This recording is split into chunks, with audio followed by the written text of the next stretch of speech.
For the Scott the Woz merchandise for Charity Bonanza 2021, we offered the Scott the Woz Archives hardcover book. This is a big book full of all kinds of behind-the-scenes material and just official art, fan art, just anecdotes from the past 5 years of Scott the Woz, pretty much. And I wanted to include a couple of extra things in here, and something that I included was me talking to other YouTubers that I'm friends with, AntDude and Jon from SpawnWave Media. So while I was putting the finishing touches on the book in January of 2022 with the Pixel Empire, I decided to add some sections in it where it's just like a transcribed conversation between us. I thought it would be a fun thing to kind of skim through, so I hopped on a call with AntDude and I hopped on a call with Jon from SpawnWave at a different time, and I talked to both of them separately. We just kind of just talked about whatever. I know nothing about interviewing. I am not good at that, so keep in mind these conversations, probably not like the greatest podcast type material. In fact, I would say it's not even the goodest podcast material. Every day I'm trying to work on just how I talk in an unscripted manner. I'm not great at it, as you probably know if you've seen this second channel. And in January of 2022, I really wasn't good at it. I went through these conversations again, and there are a lot of likes, you knows. So I'm very sorry to those who get annoyed at hearing those. This might not be the discussion for you. But either way, when I transcribed these for the Scott the Woz Archives book, I cut out a lot of the fat, and it still became too damn big. This is 2 pages, and we filled the brim.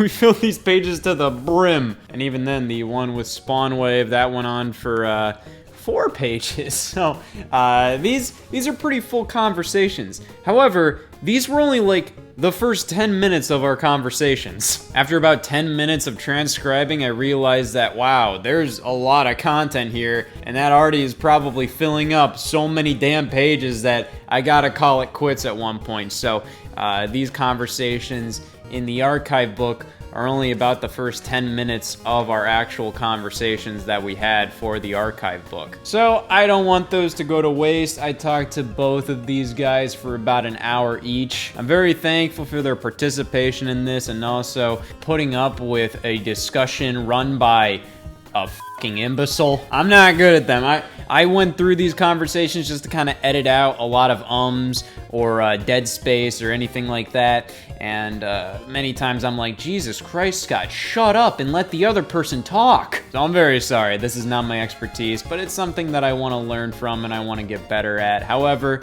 if you would like to hear just some random discussions about video games and whatnot, here's 2 hours worth of it between me and AntDude, and then afterwards me and Jon from SpawnWave. Also keep in mind, the conversation between me and Jon from SpawnWave, I accidentally recorded my audio via like my headphone mic.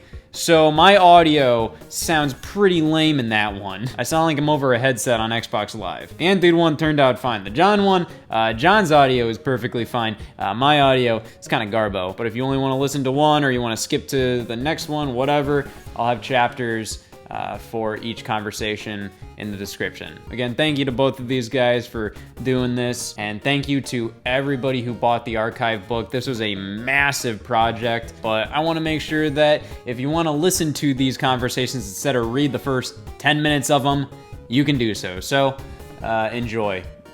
Maybe. I'm talking to AntDude here. How have you been?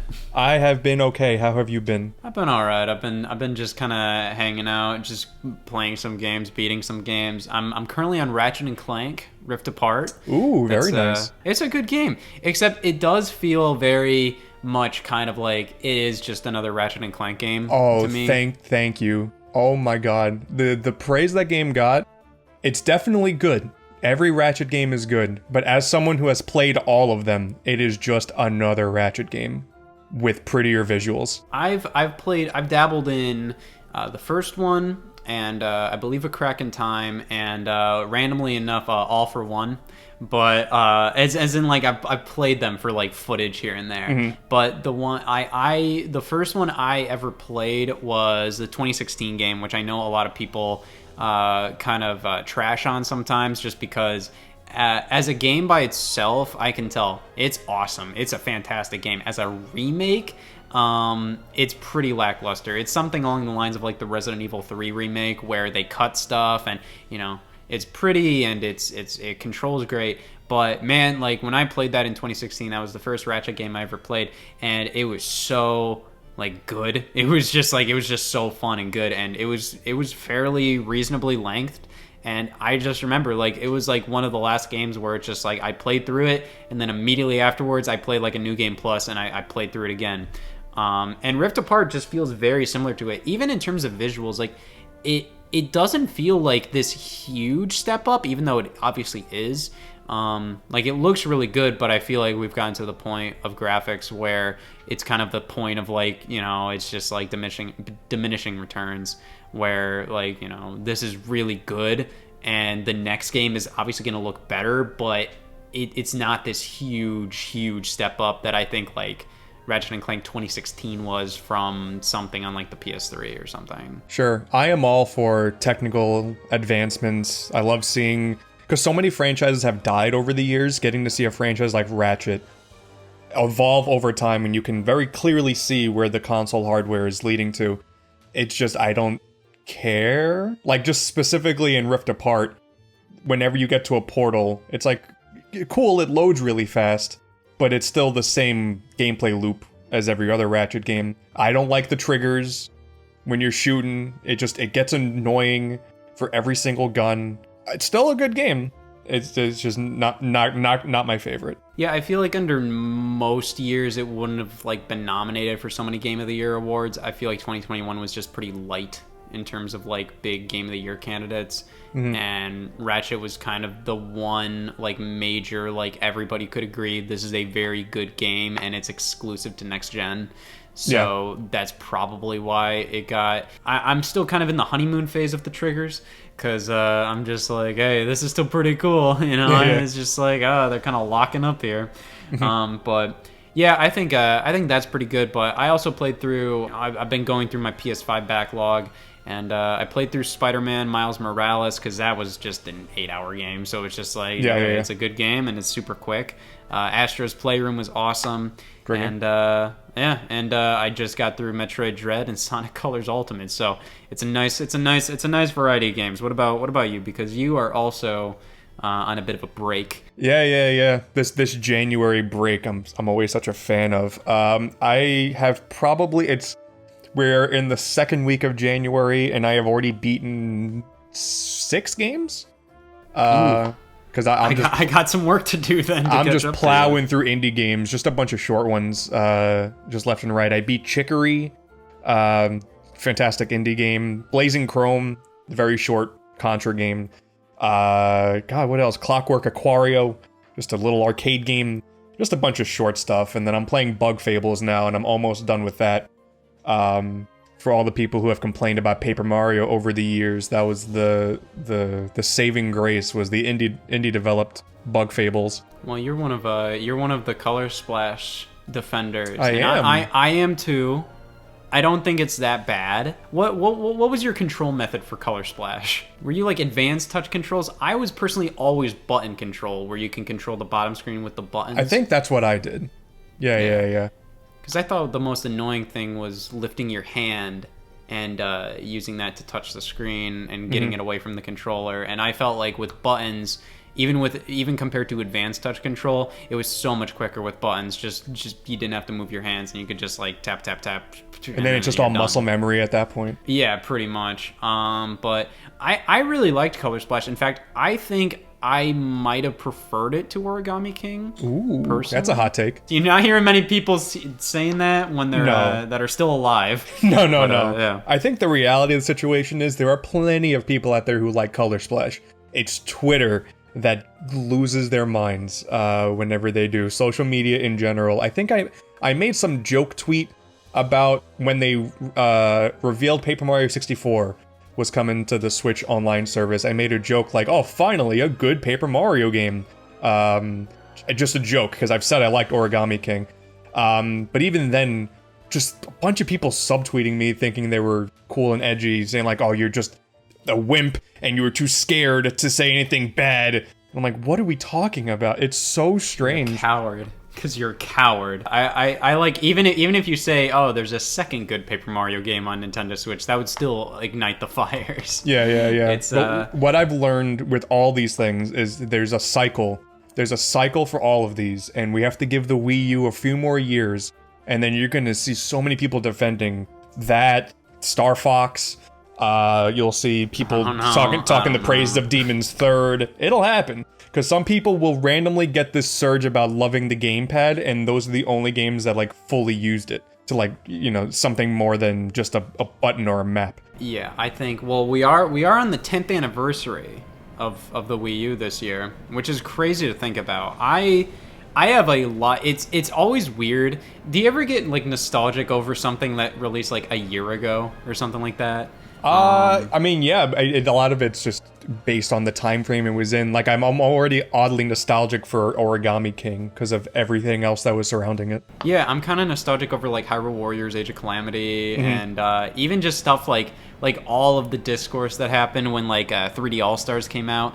It's just, like, this weird feeling where it's just, like, every year that passes, I look back at the last one and go, like, oh, that was a fun time, but you don't think about that during, you know, like, even thinking back to, like, when Skyward Sword HD came out or something just stupid like that, where it's just, like, is there any reason to feel nostalgic over this? But it's just, like, I don't know, it's something where I'm like, oh, yeah, you know, that was kind of nice to get, like, a Zelda game during the summer like that.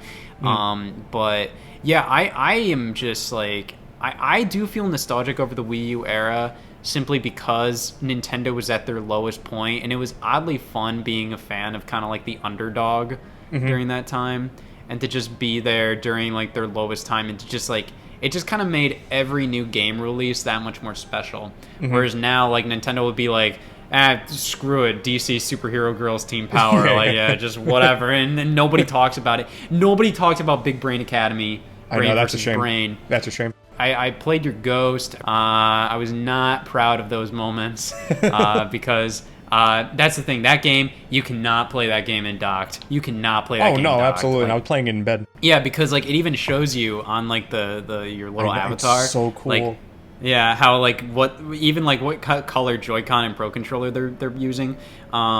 And like I can always see, like I'm just like, oh damn it, they're playing in handheld mode, and then because like I also kind of want to get footage and all that, so I'm like, all right, well I'll play on the TV, and like every time I just feel like the biggest moron when I'm playing against Ghosts. Nah, I would play in bed for hours, and then once you like hit an hour or two, you just hit this euphoria, and then you just are dialed into everything. I was doing the clock one and just, I was just, dude, I couldn't. Like, it was, you know, I played through all the things in practice mode, like, the first day, where I was just like, oh, well, I gotta see what unlocks after this, and it's super practice. I'm like, oh, god damn it. yeah. Like, it was rough, but, I was a little, have you tried the multiplayer in that game? Yeah. I was a little disappointed by it. I did the multiplayer that's on one system, just sort of set up. Yeah, the party mode, pretty much. I was really disappointed by it because the Wii version was I was gonna say, like, yeah, it was so much better. We'd agreed. Well, it had like a bingo mode, but all of the mini games were different. Like there were mini games you couldn't play in single player that were in multiplayer, and I think vice versa. It's this weird thing. Like some companies with Nintendo are putting in such little effort with their games, and it's strange about the bare bonesness of it all. Because Big Brain Academy on the Wii slapped, and then Brain vs. Brain is good. It's a lot of the same old games. Yeah, it's pretty much very much a retread of Wii Degree, but has less than it. And I feel like they think that a good replacement for that amount of content would be like the online aspect of it, you know, the fact that you can always play online, but I don't know, like it's still fine, you know, it's still fine. I would assume it was by similar people who did the Brain Age Switch game. I don't know if you played that one. I have it because it was like an import, but I haven't delved into it yet. It has a disgustingly little amount of content. It's Yeah. bizarre how little it has, and the 3DS Brain Age was awesome. There was a ton of modes and stuff in it, and then Dr. Kawashima turned into a demon. It was crazy. And then Brain Age for Switch is like the only other game that uses the IR camera. It's strange. I feel like, you know, we combine this with the Wii U talk. There was more when Nintendo, and realistically when any other game company is on their low end, they are more creative and more ambitious with some of their things, which is strange because you would think when they have a higher budget, they would be more risky. But like when it came to the Wii U, like they were really trying to fire off on all cylinders a bunch of unique ideas, and we have some of that on Switch with like Labo and whatnot, but those things don't really succeed all that well, Ring Fit being the exception. Yeah, just do what makes money, and it's all the stuff we know will work, as opposed to Wii U. Yeah, well, it's interesting because, like, you could say the same about, like, the Mario sports games, even though, like, Wii U had one of the worst Mario sports games ever released. But, you know, at least tennis was better on Switch. However, Super Rush came out in 2021, and I was gleefully disappointed by that game. Yeah. Like, I just thought, like, there was no real reason for there to be such a lack of content in that game, and I feel like Nintendo just does that thing where, you know, they just decide, like, hey, these games will sell based on the name alone, so while it's gonna be good, like, content-wise, like, and not content, more like gameplay, core gameplay-wise, you know, we're gonna wait, we're gonna kind of put this out on a lower budget, and then if it does well with sales, then we'll support it more. Mm-hmm. But it's just something where, like, I played Mario Golf for a bit, and by the time they announced the new content released, I was just like, I don't care, like, this game already burned me, personally. And, you know, they've done that time and time again with a lot, you know, you can always tell whenever they say free updates are coming, run. Like, it's always like, and it's weird the games they decide to do that with. I thought Star Allies, Kirby Star Allies was a weird one. Yeah. Even though, like, the free updates they added was more so kind of like extra stuff. Like, I felt like it was still a complete game, albeit a short one, you know? Because it's usually it's the Mario sports games, Splatoon does it, and then Kirby did it also. Yeah, Splatoon, I'm kind of okay. Oh yeah, Animal Crossing. Oh god, yeah. Oh yeah. Okay, so yeah, they did it a lot. They did it a whole lot. I don't know. I think it's because Splatoon worked so well. They like, we can do this with any other franchise too. Because they did like do a free update with like Odyssey, but like Odyssey was a massive game already. I love free updates, but the scaling back of a completed project is like the issue. I don't know if you've played Mario Golf on the 3DS World Tour. Oh, that game was jam-packed. It is so stacked with content. I played some of it for footage, and I was just going through the menus, and I was floored by just how much was in there. And then they were doing weekly tournaments for costumes and stuff. It was so cool. Well, they even had a story mode in that game as well, which was like one of their big like selling points with Super Rush, which was odd. Yeah. They were just like, oh yeah, this game has a story mode. Well, your last one had a story mode too. Yeah. It's this weird, like, and I think social media has trained us to not complain as much publicly, but I think it's possible to dislike parts of how things are handled, but also just look back and be like, gaming's doing pretty good, I think, in general right now, if you know where to look. If you don't put too much compassion towards the big companies, then I think there's more things to be positive about than not. I think it's okay to criticize things because you want it to be better, and you know, it's not because like I want to be a dick. It's more so like, I love Mario Golf. I feel like this Mario Golf game is really lacking, and I don't want Nintendo to think that people don't want Mario Golf or they don't like Mario Golf. I want Nintendo to know that, hey, we like Mario Golf and this has a pretty good base. However, you need to have more to it. You know, it's just like that's just kind of the thing where it's just like, you know, we all love these franchises.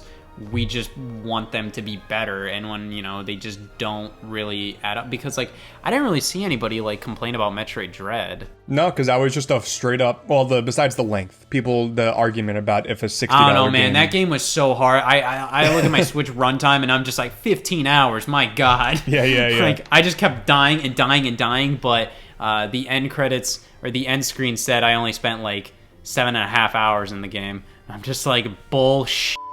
There is no way, because like the Switch runtime says 15 hours. I'm just like, but, you know, I understand, you know, like at the end, if you know what you're doing, because, you know, I've only beaten one other 2D Metroid, but if you know what you're doing and you're more of like, you're more of a seasoned veteran, then you can get through it fairly quickly. But it's, I feel like, you know, with that game, you know, when it's just a straight up like good game and it's what people wanted, because, you know, like that is by all means a traditional 2D Metroid, a successor to Fusion, takes the right steps in the right directions to make just a good modern 2D Metroid game. And you don't see anybody going it just like, this, you know, like this is what it needed to do differently. Even if people didn't like it as much as others, I think most of those people would say, well, there isn't much I would do differently other than change these things about the gameplay that annoyed me. With like Super Rush, like my idea is just like, what would I change? I would finish the damn game. Like I would give more content. With Dread, I feel like that's more like any criticisms you have with the game is more so like what your preferences are rather than what's really like a problem with the game. I think like the only criticism that I thought made sense, it is an entirely subjective one, was there have been so many Metroidvanias that have released in the last however many years that the idea of Metroid doing a fancy new game is not as special as it once was, because you have so many Metroidvania options out there that will just blow you away, like Hollow Knight, Ori, you know, just the list can go on. And that makes sense. If you play Metroidvanias, you can get burned out real quick. But I think there's always a significance in the companies talking about and revitalizing a game than just clones and copycats. It's the reason why so many people want other franchises to come back. And we see clones come out, which do really cool, but there's always that glimmer that, maybe Sega should do a Jet Set Radio. But we have a new indie game coming out that is going to replicate it, and that's cool, but it'd be nice to see Sega put budget into that again. So when we get something like Metroid Dread, and it's like, oh man, after years of Nintendo doing nothing with Metroid, getting the end of that story, I think, is super significant and justifiable. Yeah, for sure. I think like it's interesting because it's just like, it's something where it's just like you can have as many indie games as you want that are more spiritual successors to things, because like you have something like, you know, Bloodstained Curse of the Moon and Curse of the Moon 2 come out, and those are like these perfect NES style Castlevania games. I couldn't imagine them being done much better than that. However, it's still going to be more attention-grabbing if there's going to be a Castlevania game, like a legitimate Castlevania game that is, you know, like in the NES style again. And it's tricky for a lot of these indie studios that do kind of spiritual successors, because, again, like it would be kind of like, you know, Yooka-Laylee, you know, obviously was a bit of a, you know, like love it or hate it kind of thing. And Impossible Lair was fantastic, though, but it's always going to be more... like it's just gonna catch more people's attention when there is gonna be a new Banjo-Kazooie and when there is gonna be a new Donkey Kong Country. You know, like it's about those IPs. And while these, you know, spiritual successors have that core gameplay down, and sometimes they do it even better, I think those IPs really matter. So while Metroid Dread wasn't, you know, it wasn't really doing much new per se, I think what it was doing was really good, and the fact that it was a part of the legacy the franchise that started it all, I think, and it's been so long, I think it gets a pass on that. However, I do think, you know, when they do another one, which I do think Dread did well enough for Nintendo to be like, all right, you know, let's continue Metroid, you know, more, let's support Metroid more. I think when they do another one, I think it would have to be kind of like a brand, like kind of a more of like an evolution per se, something that's more of like, hey, let's do something new, let's do something more revolutionary. Or they could just keep making like Metroid 2D Metroid Dread style games, and I think I'd be happy. I think a lot of people would be happy. The Metroid story is done. Metroid 5 is the end of the Metroid saga. So to not say spoilers, but that there's an obvious end to the Metroids. I think, yeah, I won't say spoilers, but you know, if the money is there, and if this is the best-selling Metroid game of all time, which it has every chance to be, then yeah, we'll for sure get to see that story continue somehow. I think they'll find a way where it's just like, even this might be the end. I mean, Other M was kind of a midquel, like between like what was it, before Super Metroid? Or after Super it was Metroid? after, because it started with the baby Metroid being destroyed. So it's just like, I think they can find little side stories and even do like a prequel or something like that. As in like they'll find a way. They'll find a way if they really want to do it. The multi-billion-dollar company will be okay. Yeah, I think Nintendo, like, usually like when they want to, like when they think about like if. Yeah, I feel like while they do take sales into consideration, I think most of the time they put games into production because one of their lead designers is like, I want to do this. Luigi's Mansion 2 just happened because Miyamoto was like, I just feel like doing it. Yeah. You know, it's just like, and that became like literally a sales juggernaut. It is crazy to me how well Luigi's Mansion games sell. It's insane. But yeah, it's interesting to go from like a time where it's just like, yeah, like 3 years ago, well, even like more so like 6 years ago, like Metroid was like in limbo. Like that was like when Federation Force just came out. So it's just like, you know, it's crazy to go from like that where like now where we are kind of in more of a Metroid renaissance, and I think that gives a lot of franchises hope. I mean, that's what Fire Emblem went through a few years ago, and now Fire Emblem became a big deal. It's crazy just how much like a franchise can just go away and just become like the biggest thing ever for like a, you know, like just randomly out of nowhere. I mean, that's just like, I feel like the reason I feel like during the Wii U era, Nintendo was just really complacent with just like their kind of like games they knew would sell okay. Focused so much on 2D platformers and Mario games and whatnot. They were like, oh, why isn't this selling? And I think it's because like they just didn't really have much of a reason to grab people, where it's just like Mario Kart 8 was great, but I think most of the casual consumers saw it as kind of just like more of the same. I mean, that sort of goes back to how time can change perspective and all that. Look at 3D World. People did not like 3D World at first, but you give it some time. The time heals all wounds. Plus, you have Odyssey come out, and 3D World releases again. And hey, wow, this is a great game I'm seeing from so many people, and I'm like, where were you all years ago? That was the only 3D Mario on Wii U, and for being the only 3D Mario, little lacking. Now that it's not the only 3D Mario on Switch, I think it makes a lot more sense. Especially with Bowser's Fury being there to kind of be like even more of like, hey, this is 3D World but more open and stuff. Like you have literally all areas of 3D Mario or Mario in general checked off on Switch. I enjoyed 3D World when that came out. That was a good time. That was this good feeling. Like 2013 was a really fun time as a Nintendo fan, because that was this feeling of like being the underdog, but also like you're just like, oh man, you know, like they're coming back, you know, Nintendo's going full force with it, and then it just like, you know, it just kind of like sputters out. But it was like that feeling. I think 3D World reviewed so well back then, potentially because I think a lot of people were rooting for Nintendo and they wanted kind of a 3DS success story with the Wii U. The 3DS, you know, obviously really struggled out the gate, but then, you know, came 3D Land and Mario Kart 7 and a price drop and all of that.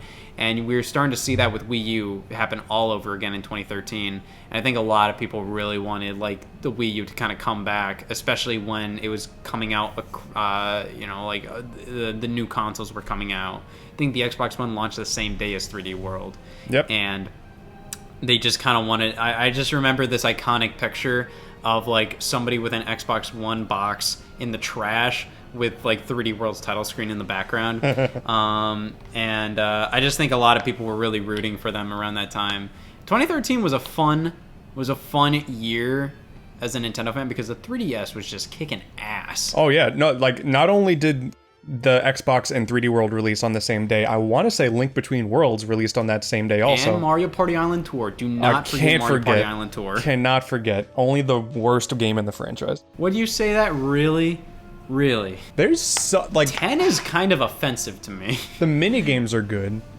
I don't even remember the mini games being good in Island Tour. I think you can say that about any Mario Party game. Most of the time, maybe Advance, but all the Mario Party games, I think you can at the very least say the mini games are okay. I would need to go back for the hot debate about Island Tour versus Mario Party 10.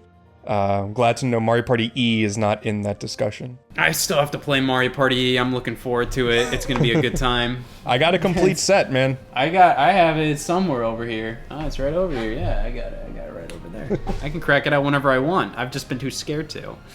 No, I think 10 was really offensive because like that was like at least with Island Tour, they brought it. They didn't have the car again, or at least like they made it so. But all the like, boards hey, were moving. garbage.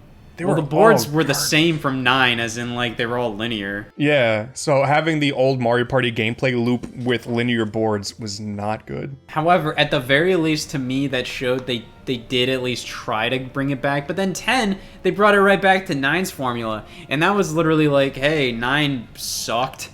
Let's do it again, and let's change nothing. Let's just add a mode that is like you're tired of in 20 minutes. Yeah, and it's done. I don't know. At least Superstars is good. I really like Superstars. I don't think anybody that's actively like, I don't know, I really like Mario Party 9 or something, you know. Well, see, that's the thing where I think back, and I think the game hype cycle makes you forget about games so often, but I sit back and think, yeah, Superstars is like kind of the game we've all been wanting for 10, 15 years. And they gave it to us. Literally, the only problem is the amount of boards. Which they could change if they wanted to. They updated Super randomly, like right before they announced Superstars. So yeah, which I'm hoping. I'm hoping potentially they could do something along the lines of, like they can start a whole Mario Party Superstars series where they do like, hey, alternating years. You get a Super Mario Party game, and then you get Mario Party Superstars, where Super Mario Party is brand new. They can do whatever the hell they want. I don't care. Like they can take that series in whatever direction they want, as long as we get a Superstars game. That's the traditional formula. Though, like, I don't know, they may quickly run out of like classic minigames to use, but I don't know, the minigames they always do a pretty okay job on. So like as long as it's the old boards and stuff, I'm cool with that. Yeah, I always have to wonder like the creative limbo Nintendo puts themselves in, because clearly they intend Mario Party to be a very long-lasting franchise. No matter what game they do next, there's going to be more.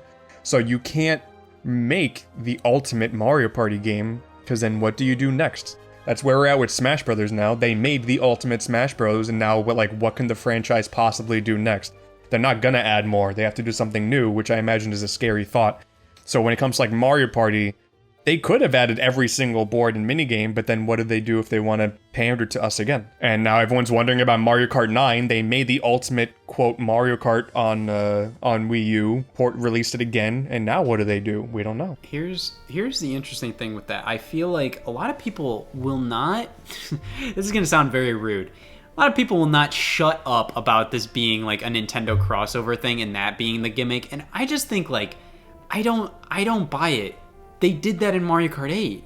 Like, you already got that in Mario Kart 8. It wasn't as extensive as people wanted, but to theme this entire Mario Kart around just being a Nintendo crossover, I feel like it needs more than that, because you already have the Nintendo crossover in Mario Kart 8. See, I'm the basic one I've been actually championing that idea, and that's why I was like, this sounds really rude for me saying shut up. I don't mean it that much.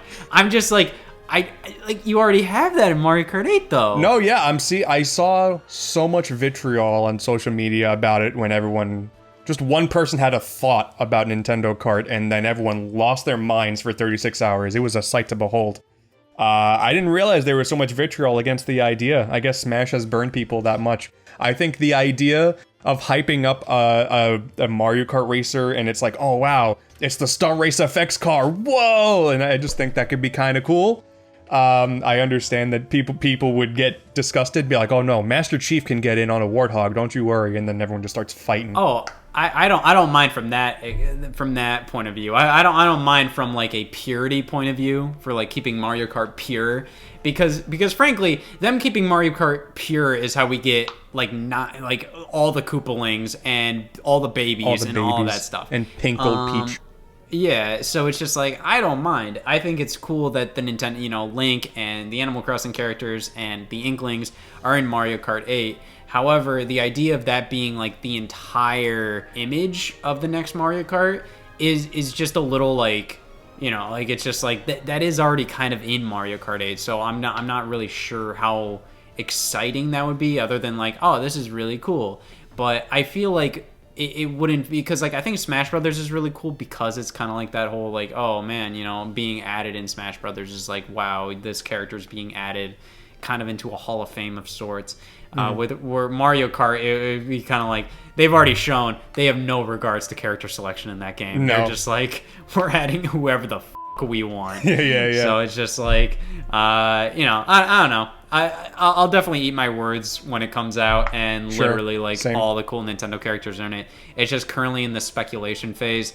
I've personally felt like recently I'm just like, is that really a cool enough gimmick? Because that gimmick's already been done technically. Sure. Especially like if we want to bring Sonic and Sega All Stars into the picture, they already did that in that game. Yeah, and it's the better game. Which one specifically? Transform. All right. Transform is the Yeah. better game. They totally just chewed up that franchise and spit it out with Team Sonic Racing. They didn't really. I had a weird experience with Team Sonic Racing. So I actually did a press event for that game in London. So they flew me out for a single day to it was the fastest I've ever been outside of the country. I slept from the plane ride, played Team Sonic Racing for like 8 hours, slept, and then went home. So they put me in the ideal scenario where I teamed up with it was a squad of 3 against other squads of 3. We all had headsets on and we were coordinating attacks and stuff, and that was the most ideal setup. It was 12 people, 4 3v3s, all mic'd up. No one realistically has ever done that since the game released. I thought the name was interesting. I think the name Team Sonic Racing was always weird, mainly because I'm sure they didn't want to. They didn't want to spit in a Crash Team Racing cereal, so they're like, oh, we'll swap the words around. And they also didn't want it to be called Sonic Team Racing because Sonic Team didn't develop the game. It was okay. Like I thought it was like a perfectly fine game. Like, cause I played it on Amazon Luna of all things. It was a perfectly fine game, but I thought it was I don't know. I mean, they sent it out to die. Crash Team Racing came out like right after that, and Sonic didn't stand a chance. Yeah, do you like their more conservative kind of approach to Sonic games right now, where they're just kind of like, oh yeah, you know, we'll put one out when it's ready? Or do you like it back when like they release like 5 in a year? It's tough. As like someone who made a lot of Sonic content, and I have friends who have made a ton of Sonic content, some of the most interesting stuff to talk about is when they just had to fill up like 3 slots a year with games, and they would release like Sonic 06, Sonic and the Secret Rings, and I don't know, some like a DS or PSP Sonic game all in the same week. And it's like, man, looking back, it's all so interesting to talk about. And now with budgets going higher, I mean, Kirby, the same thing. Kirby took a little break. They were pumping out those games a lot faster, and now they're both going for big open world approaches. Hell, Mario Party used to be yearly. Even up until recently, like there was a Mario Party thing every year where it's just like starting with 9 in 2012, and then Island Tour 2013, Mario Party 10 got announced in 2014 and then released in 2015, and then Star Rush, and then Top 100, and then Super Mario Party, and then 2019 until 2021 we didn't get anything Mario Party related. Yeah, I think I'm okay with the more conservative approach now, only because there are so many games releasing on such a regular basis. I don't need my backlog to fill up that much. Yeah, especially with 12 Sonic games that release and only 3 of them are okay. Yeah, like for content purposes, it would be great. Like, because there would be so much more to talk about. Because that, what I will miss is if these games take longer to release, then there will be less opportunities for those smaller, random, niche games. Like when they did Sonic Pinball Party on the GBA, just a random use of the IP to kill time. Like they won't really do stuff like that anymore. That's really fun. Yeah, but they won't really do stuff like that anymore. Yeah. It's good. I mean, like 2009. I'm trying to think. Well, like, what was the biggest year for Sonic in terms of just stuff? I think 2010 was pretty massive, where you had Sonic Colors, Wii and DS, and then you had Sonic 4, and then you had Sonic and Sega All Stars Racing. Yep. Maybe Classic Collection came out that year too. I remember that. And even I remember like the Sonic boom year when Nintendo promised the 3 Wii U Sonic games, which was, I mean, yeah, that wasn't as big, but that was the Olympics, Lost World, Boom, and then two Boom games and then the Boom cartoon. Yeah, that was probably like the last major year, but even then, like just with Sonic Boom, that feels so disconnected from the regular Sonic, just being like a regular Sonic game that it's hard. Where that was positioned in 2014, that was kind of positioned as like, this is the Sonic game this year, instead of being kind of like a bonus side thing, which I think if it was a bonus side thing and we got like even like a Lost World 2 of all things that year, like I feel like that would have, Boom wouldn't have been as big of a deal. Would have been kind of seen as like a Sonic and the Black Knight situation. Yeah. But yeah, I don't know. I do miss that because like there was like this thing where like every year they'd put out like a certain game. And now, like, the only yearly franchise, even, like, Assassin's Creed stopped being yearly, so it's just, like, they just kind of, like, the only yearly franchise I can really think of would be the sports games and, like, Call of Duty. Pokemon still goes pretty regularly. Oh, yeah, Not as much as they used to, but they still fill up, like, because even though they took time after Sword and Shield, we got a Mystery Dungeon remake, we got the sequel to Pokemon Snap with free DLC, and then they do all those mobile games and stuff. Which I think is another thing. Just like the amount of mobile games for Pokemon have definitely stopped as many cool spin-offs. Yeah. And like a lot of the spin-offs may not have been that great, but I always thought it was kind of fun to see like just getting like Pokemon Troze or something on the DS. Or a new Pokemon Pinball. Even something horrible like a Pokemon Dash, I think is just kind of fun. That's why, like, if companies definitely are finding the benefit of taking their time and really polishing games up. But man, I miss when these companies just didn't care and they just did whatever to get their name out there. Because yeah, Pokemon Dash, Ubisoft released Rayman 2 like a good dozen times without a care in the world. They haven't done it in a while. Yeah. We're overdue. What kind of games would you really want to see re-released in like maybe a compilation kind of thing? Like what kind of compilation do you think you would really like to see? Ooh, I mean, I'm always about platformers. So granted, all of those have been done already. I was thinking I want Konami to dig more into their back catalog, because they own Hudson now. So they have all of these IP that they could just do a quick compilation like they're doing with Castlevania. Like they could do a Mystical Ninja collection. And because those games are really good. No one really has ever played them and they're really good. They own Bomberman, and there's a lot of cool Bomberman games out there. I mean, we have access to most other games now. Like, if you want to play old Sonic, Mario. I mean, a Bonk collection would be neat. 3D Game Heroes, there you go. That's my one re-release. I want From Software to get off their Souls train. I'm a little disappointed with, like, the upcoming, like, Sonic Origins collection just being, like, it's the same shit except for Sonic 3 and Knuckles, that we've gotten time and time again. The CD's a little unique, but... it's just like there is officially, I think there are more than I have fingers ways to play Sonic 2 on Switch right now. So it's just like getting another way. I'm just like, Jesus Christ. But I always love the concept of something like Sonic Gems Collection. That's like, hey, these are very bizarre, unique things. Except Sonic Gems Collection, the execution was a little like. It was a little shaky, or it's just like, okay, this was just basically a way to re-release Sonic CD, and that was it. Yeah.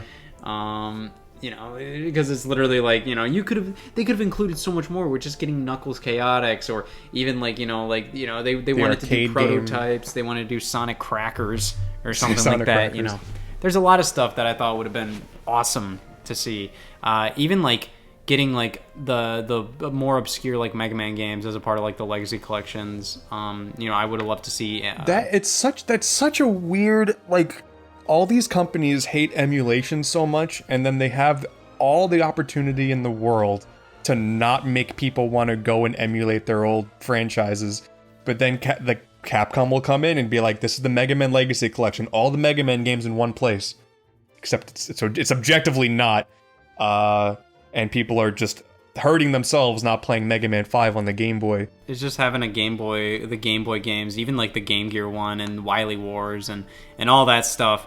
Where like Wily Wars, they've shown more interest in just bringing back. That was a part of like the Genesis Mini, and it's randomly a part of like random like clone consoles, or I think they partnered with like a company like Retrobit maybe, where there was like plans to do repro card of it or something like that. Yeah. But yeah, like they are, you know, like they're more.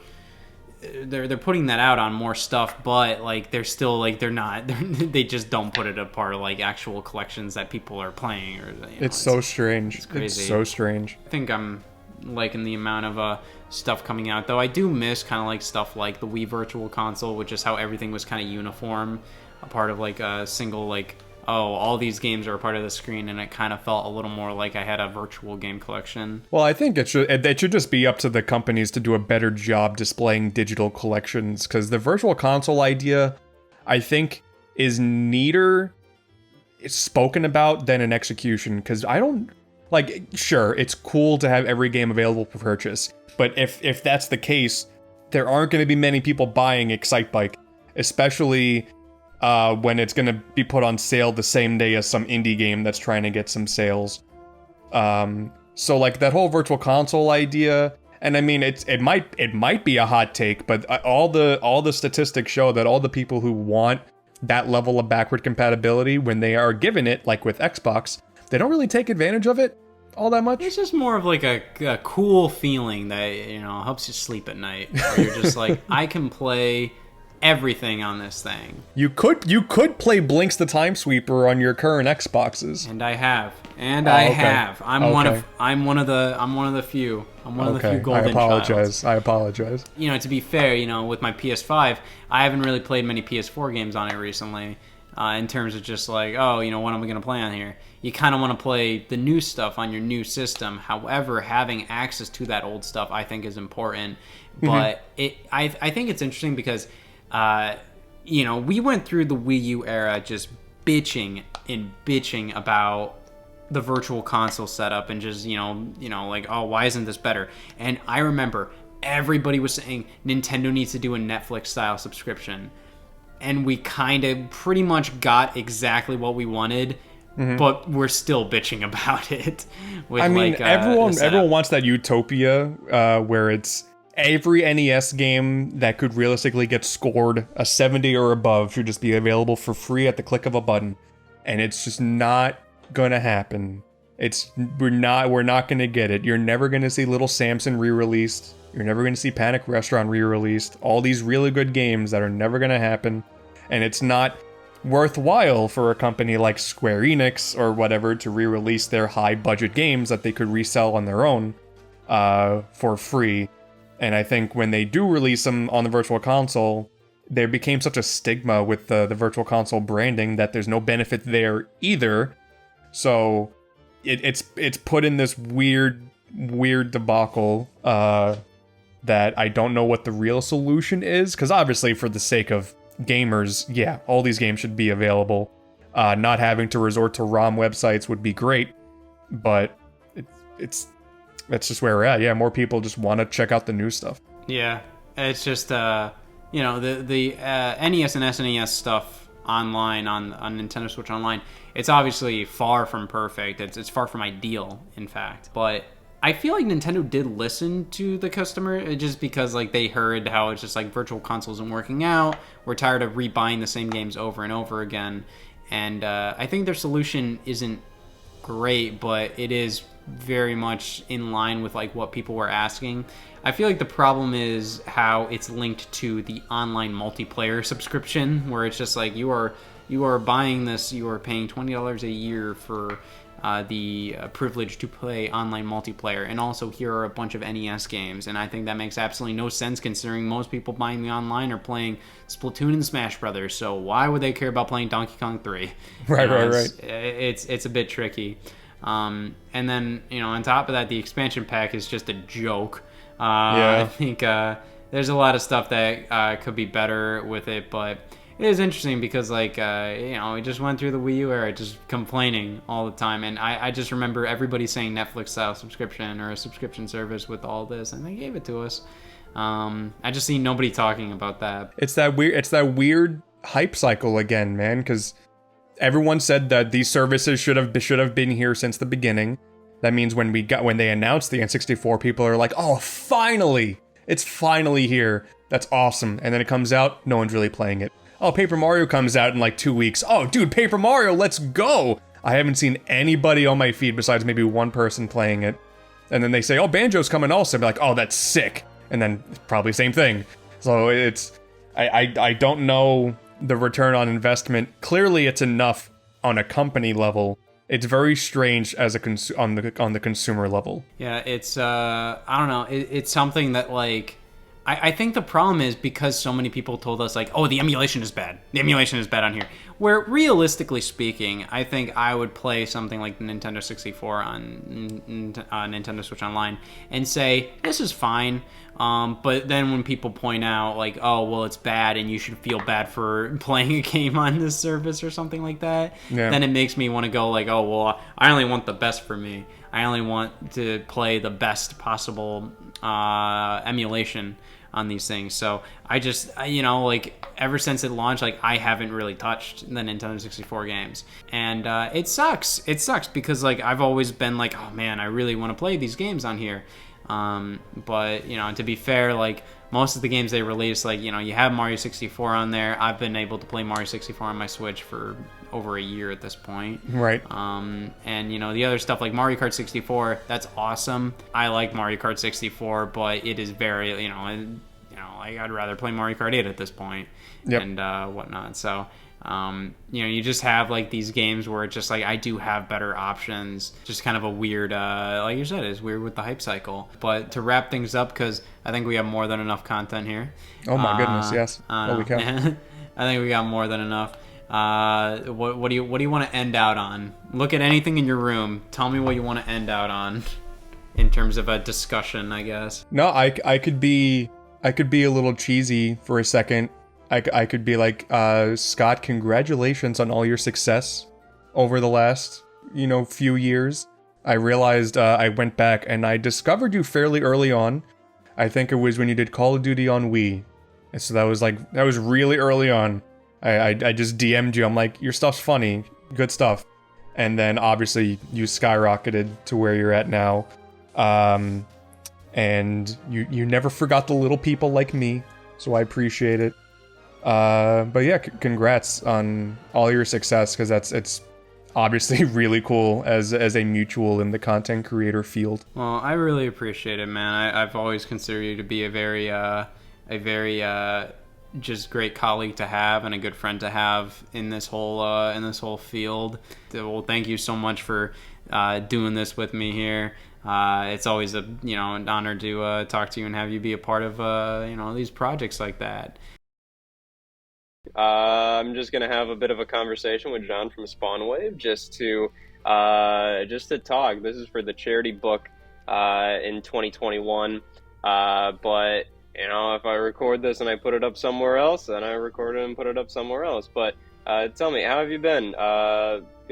Just how have you been? I've been shockingly good for it going from 75-degree weather to 30-degree weather in the span of a week. Yeah, it's we've had a lot of wind over here. Like, it's been incredibly violently windy.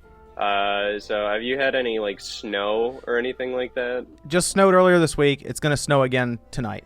So we had like 3 inches earlier this week, and then tomorrow we should have another 3 to 5 inches on the ground. Are you a fan of being in a snowy area, or would you prefer living in somewhere like California? In the Northeast, you just experience all the seasons throughout the year. Like, you get the snow, you get like the 100-degree weather sometimes, you get like the flooding rains.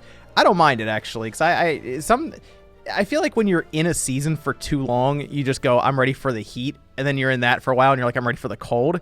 So I don't know, it changes things up a bit. And I liked the snow a lot more when I was little, and you'd hope for the school cancellations. Now I just get annoyed because you gotta like shovel it and do all this other stuff. It just inconveniences you completely.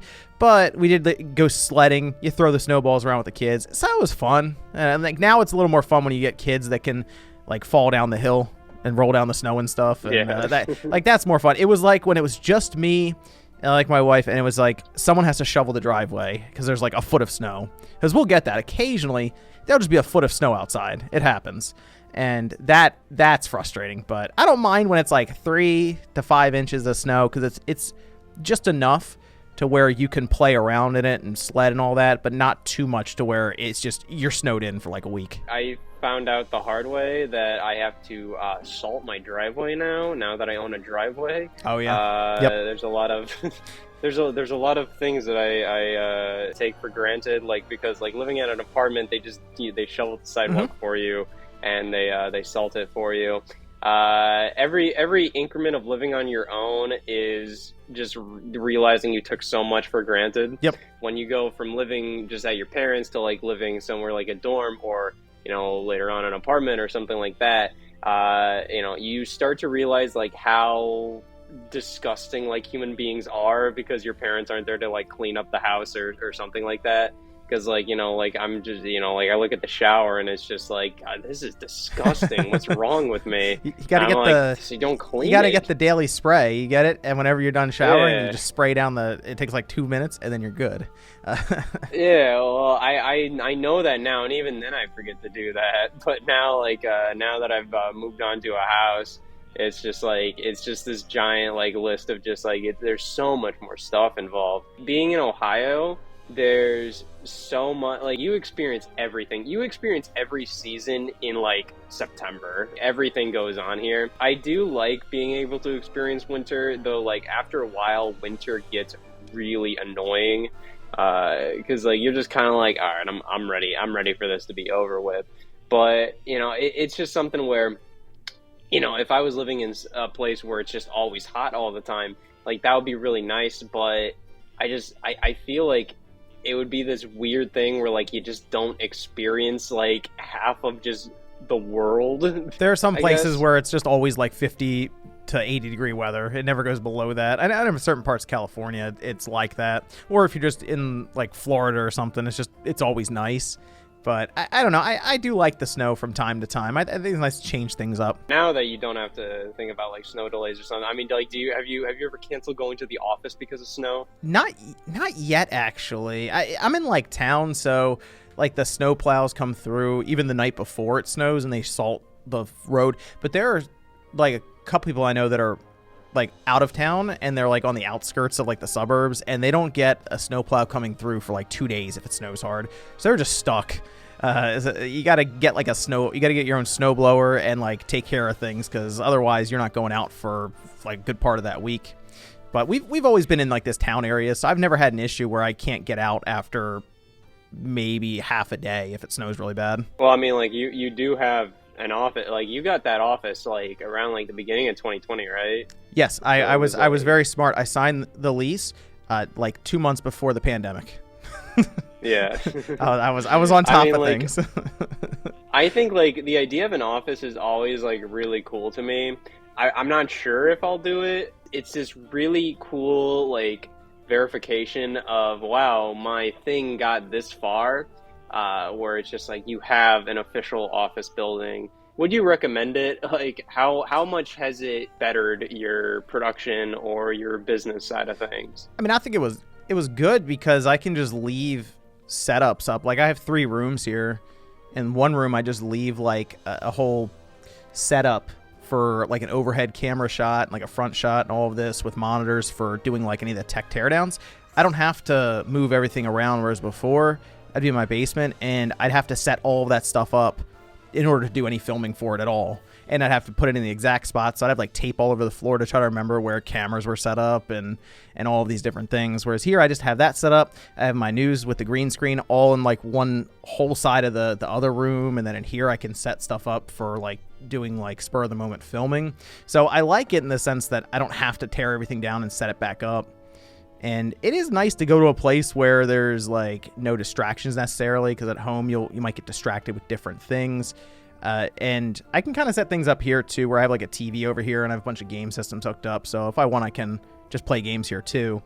But there is that validation perspective as well, as you mentioned. Like, they had to put the company name on the glass door out here when you walk in. So you do get that. No one's coming to see me, but if they walk by, they know, they see it. And then they also see all the other doctors and lawyers in here with me. Well, do you have an office set up where if you did have to have a meeting with somebody, then you could do it? Do you have a desk set up with like a chair? I have a stool. Like they can sit right there on the stool. Right. Yeah, I sit right there. I order Chipotle. I just think that's always such a fun idea. I always pass by like this this Jehovah's Witness hall for sale, and it's been sale for like 3 years. You should make the And I'm move. just always like, that would be so fun to just buy that, and then I own a church, and I can turn that into like an office.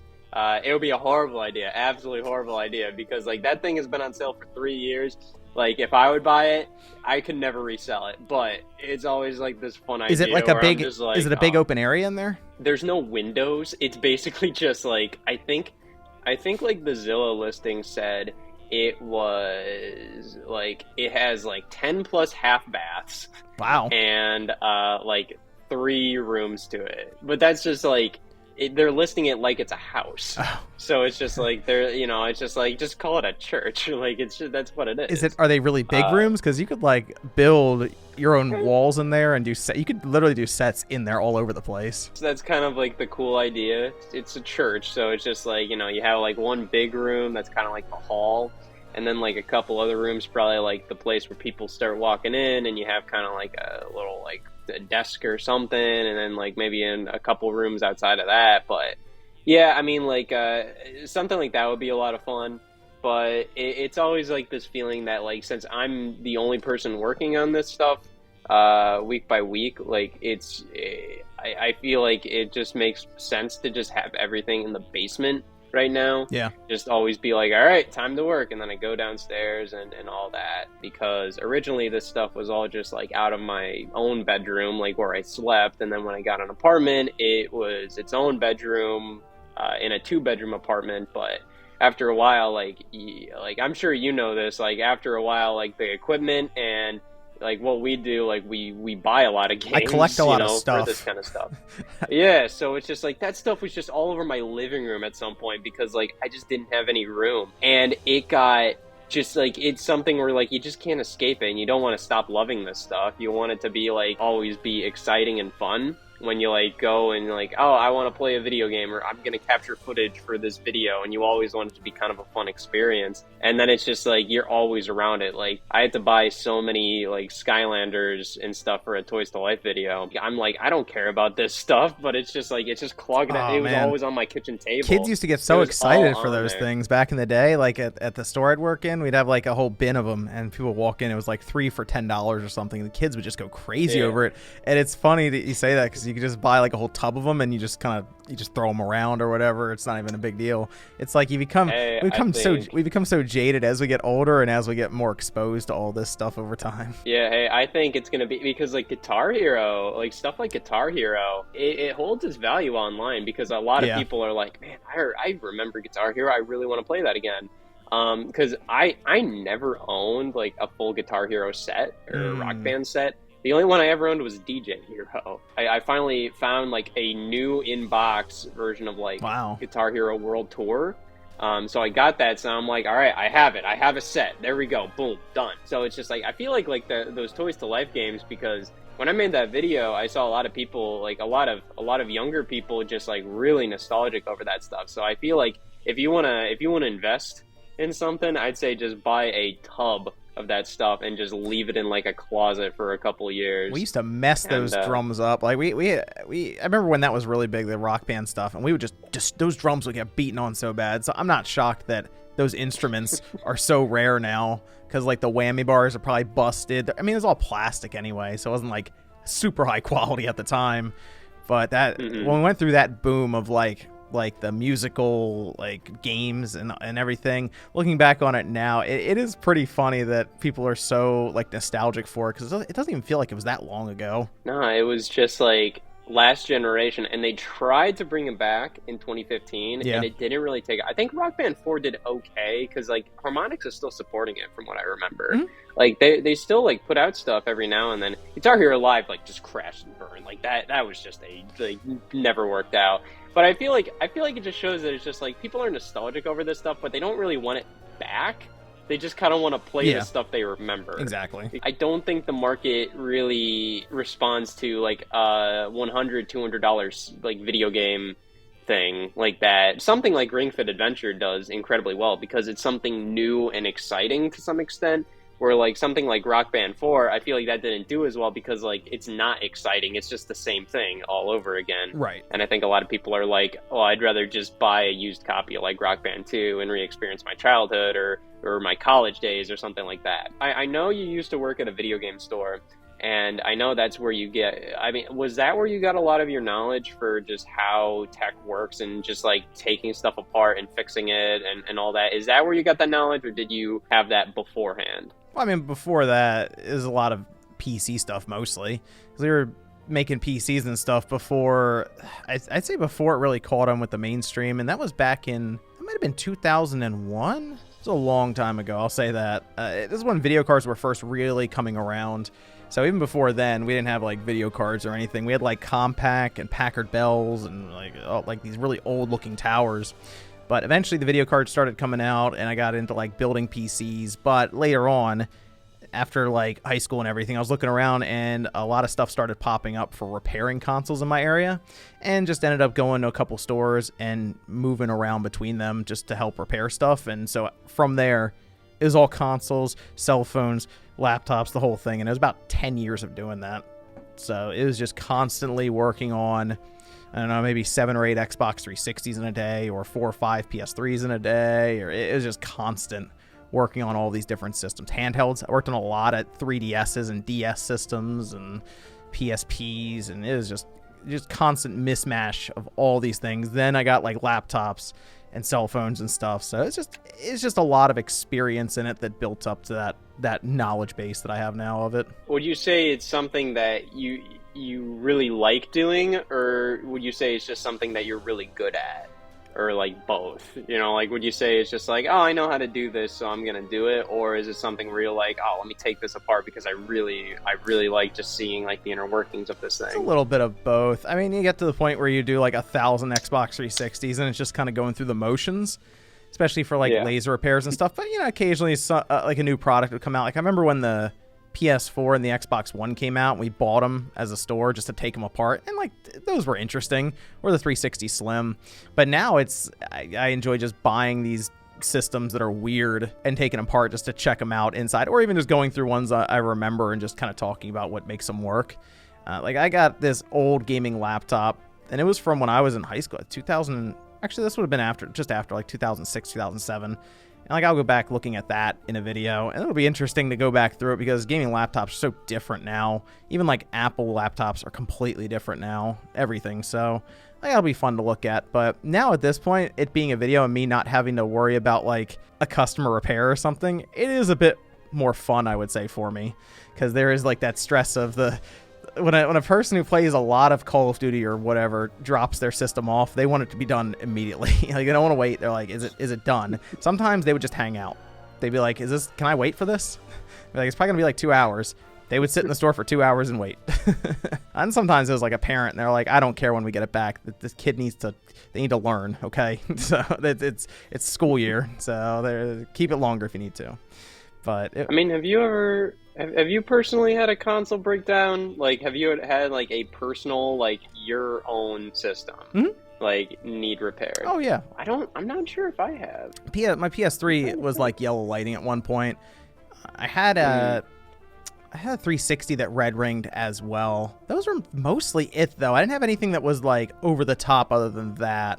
Because even back, I mean, for the 360, did you just do the cloth trick? Like that? I think I reballed the one I had, which is a pretty advanced technique for fixing it. And I think I ended up actually changing the chip with a new one, because I think there might have been something wrong with it, because it red ringed like 3 times. And I changed the chip, and it still works now to this day. I still have it. But the PS3, I think I had one that yellow lit as well there. So I will tell you, though, I never had an issue with like my GameCube that I bought. That was always fine. My PS2 from back in the day has always been fine. And my Xbox, that generation, I think was fine. I know the PS2 had a lot of issues with reading discs, but I think for the most part, that was a pretty good generation in terms of the integrity of the systems. The PS2, I do remember, like, I bought mine at a garage sale, and it worked once and then never again after that. Like, you know, like it just wouldn't read the discs. So that's like the only system I recall having like a significant problem with, other than, you know, like the typical stuff, like, you know, like the NES is just not working today. Like, you know, it's just like, yeah, I don't know, like that just happens. The Xbox still impresses me with just how quick that thing boots up. Just how quick it just, like, it feels like it's in standby mode all the time. Where, like, I just hit on and it's just You boom, talking about the just new one, does the it. series? No, the original. Wow, the original's pretty good too when it comes, because it has that animation that plays. But I mean, that was pretty fast. You're right. Back then, since we had computers that took forever to load up, and then you get. Did you watch the documentary for the Xbox brand yet? Like their whole thing they put out? No, it was interesting because, like, I've been on break lately, so, like, I've been staying up fairly late, so it was like 3-4 in the morning, and I just saw Xbox like uploaded like 6 videos all one after another. I'm like, okay, this is pretty cool, but why right now? Like, why at 4 in the morning? But it's something I definitely want to look into because, like, they're pretty open about a lot of stuff. I recall them hearing that they were like, oh yeah, we turned down Grand Theft Auto 3. Yeah, Just, you know, that was fun. morons. That was funny. They actually, I think it was Austin Powers was the one they were really excited about or something between the two. But they did talk about the OS, and the big impression they left on Bill Gates was how fast the Xbox booted up compared to Windows, because it was running a version of Windows that they stripped down. But there's like so many like little facts in there. It is a fascinating watch. Especially, I really like the first 2 because it was mostly about how the Xbox brand started, because it was like this whole thing just to get it off the ground, to where they mentioned they went to a Windows department at night and stole Windows from one of the departments because they wouldn't give it to them. So they had to actively go steal it from within their own company. And it was, I mean, they talked about the Red Ring stuff, and we kind of knew a lot of it at the time. But they even talked about how they tried to buy Nintendo. That was a rumor for a long time, by the way. Way back when, I remember that was a rumor that got people were fighting over that. Like, did this really happen? And yeah, it did. It was very interesting to see that actually come out. I think Xbox has been the most acquisition happy out of all the 3 throughout the entirety of, like, their life. Did they have any major acquisitions in the 360 era? I don't think, no, because the Coalition, I don't see. But the thing with the 360 era is they mostly had companies, they contracted companies in order to get games done, and that was the big thing they ran into. So I remember with the Xbox One and stuff, they started buying studios, and they fell behind Nintendo and Sony when it came to first-party studios overall. So that's one of the big reasons they started making moves as they started introducing Game Pass, because they're like, we need to actually make games now to hold this service up. So that's why you've just seen so many, I feel like, in the last like 4 or 5 years of just Microsoft buying constantly. Sony's been buying too, but they've been buying like smaller studios. The 360's exclusives were kind of weird, just like, you know, it felt like a lot of time stuff, where it's just like, right off the top of my head, Mass Effect, and then, which I don't know if that was timed originally, because Microsoft published it originally, but then EA, you know, got it with 2. But even 2 was timed.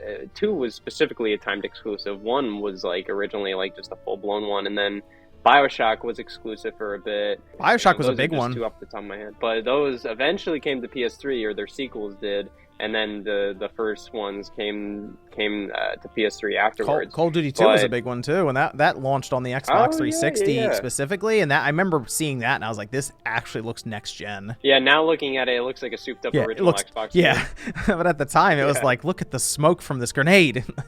It was amazing.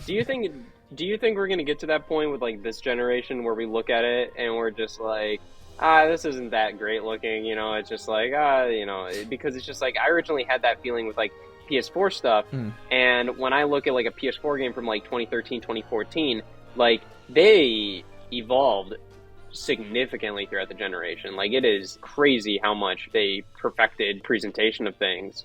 Yeah, I think some games from Sony's first parties will probably look that way. Microsoft, probably the Coalition will have a pretty big moment with their next big game on Unreal Engine 5. I do believe we'll look back on the first year or 2 of this gen, especially since a lot of it's cross-gen anyway. Yeah. We need to see Sony Santa Monica show up with, here's a PS5 only game, or Sucker Punch, here's a PS5 only game, like the next Ghost of Tsushima, or an Infamous would probably look really good with this new hardware now, especially with Second Son looking pretty good on the PS4 even now still.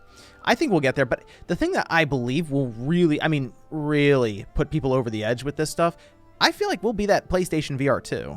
Oh yeah, because they just started. I mean, they've talked about it for what, about a year now. With like, they showed off the controllers, but they just talked about that at CES. The only game they have announced right now for it is Horizon, the Horizon VR version. They're making much better moves. I think the one cord setup, it would be great if it was wireless, but that significantly increases the appeal of it to me, because I never want to plug that damn VR headset into my PS4 in ever again. It is a nightmare. Does it even work on PS5? Are those games backwards compatible? Yes. Yeah, I believe that. Okay. Yeah. But the biggest thing is, I just never saw anybody talk about it. There's just not a lot of games that are new to like jump into with it right now, and a lot of people have just been waiting for PSVR 2 to get announced. And they talked about it last year. They were like, we're going to tell you more about it this year, basically. And I think it's going to launch for holiday. I think it's going to be like $500 or $600 though. It gets to a point where you can try to keep things as affordable as possible, but then at some point you kind of stunt growth. You kind of stunt evolving the medium.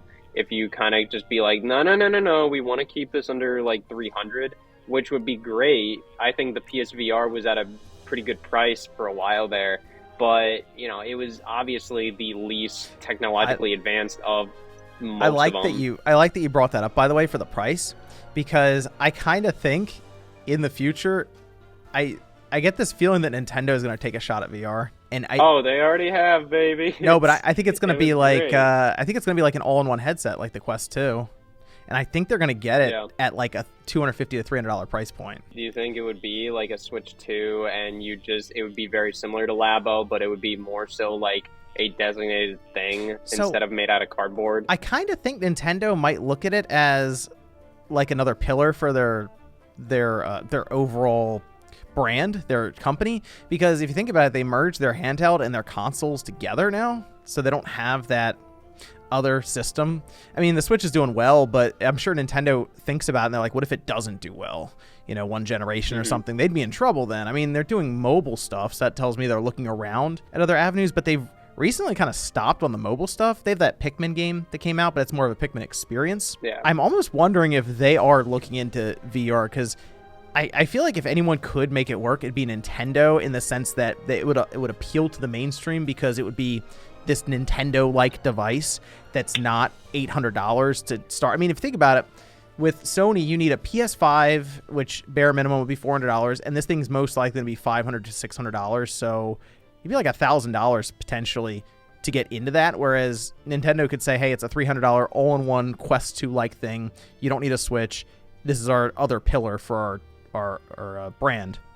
And that could be kind of cool. I don't know, because the Quest 2 does things like Resident Evil 4 VR, and people were actually like the Quest 2 sold over 10 million units now. That's pretty good for VR. If you look at Nintendo's history, it does kind of combine a lot of stuff that they have either pioneered or they've been really, really jazzed about before, where it's just like you have kind of the 3D of the 3DS, the motion controls of Wii, and even, you know, with the Nintendo Switch Joy-Con, and just kind of that immersion, and just kind of obviously with like the Virtual Boy and all of that. There's a lot of stuff that they've done before and they've shown a lot of interest in. And I think just with like how much they updated just a few select games for the Labo VR. Exactly. I think it shows that they are interested, where it's just like, they didn't have to do that. Like, they could have just stopped at having that VR kit and having all those little mini games within the VR kit, but they chose to update Odyssey and Breath of the Wild and Smash Brothers and Captain Toad. There might have been like one other in there, but I think those are kind of the main few. And like, I think like Captain Toad was like substantial like stuff, and Breath of the Wild, you can play the entire game in it. I think it shows that their developers are interested in VR. The problem is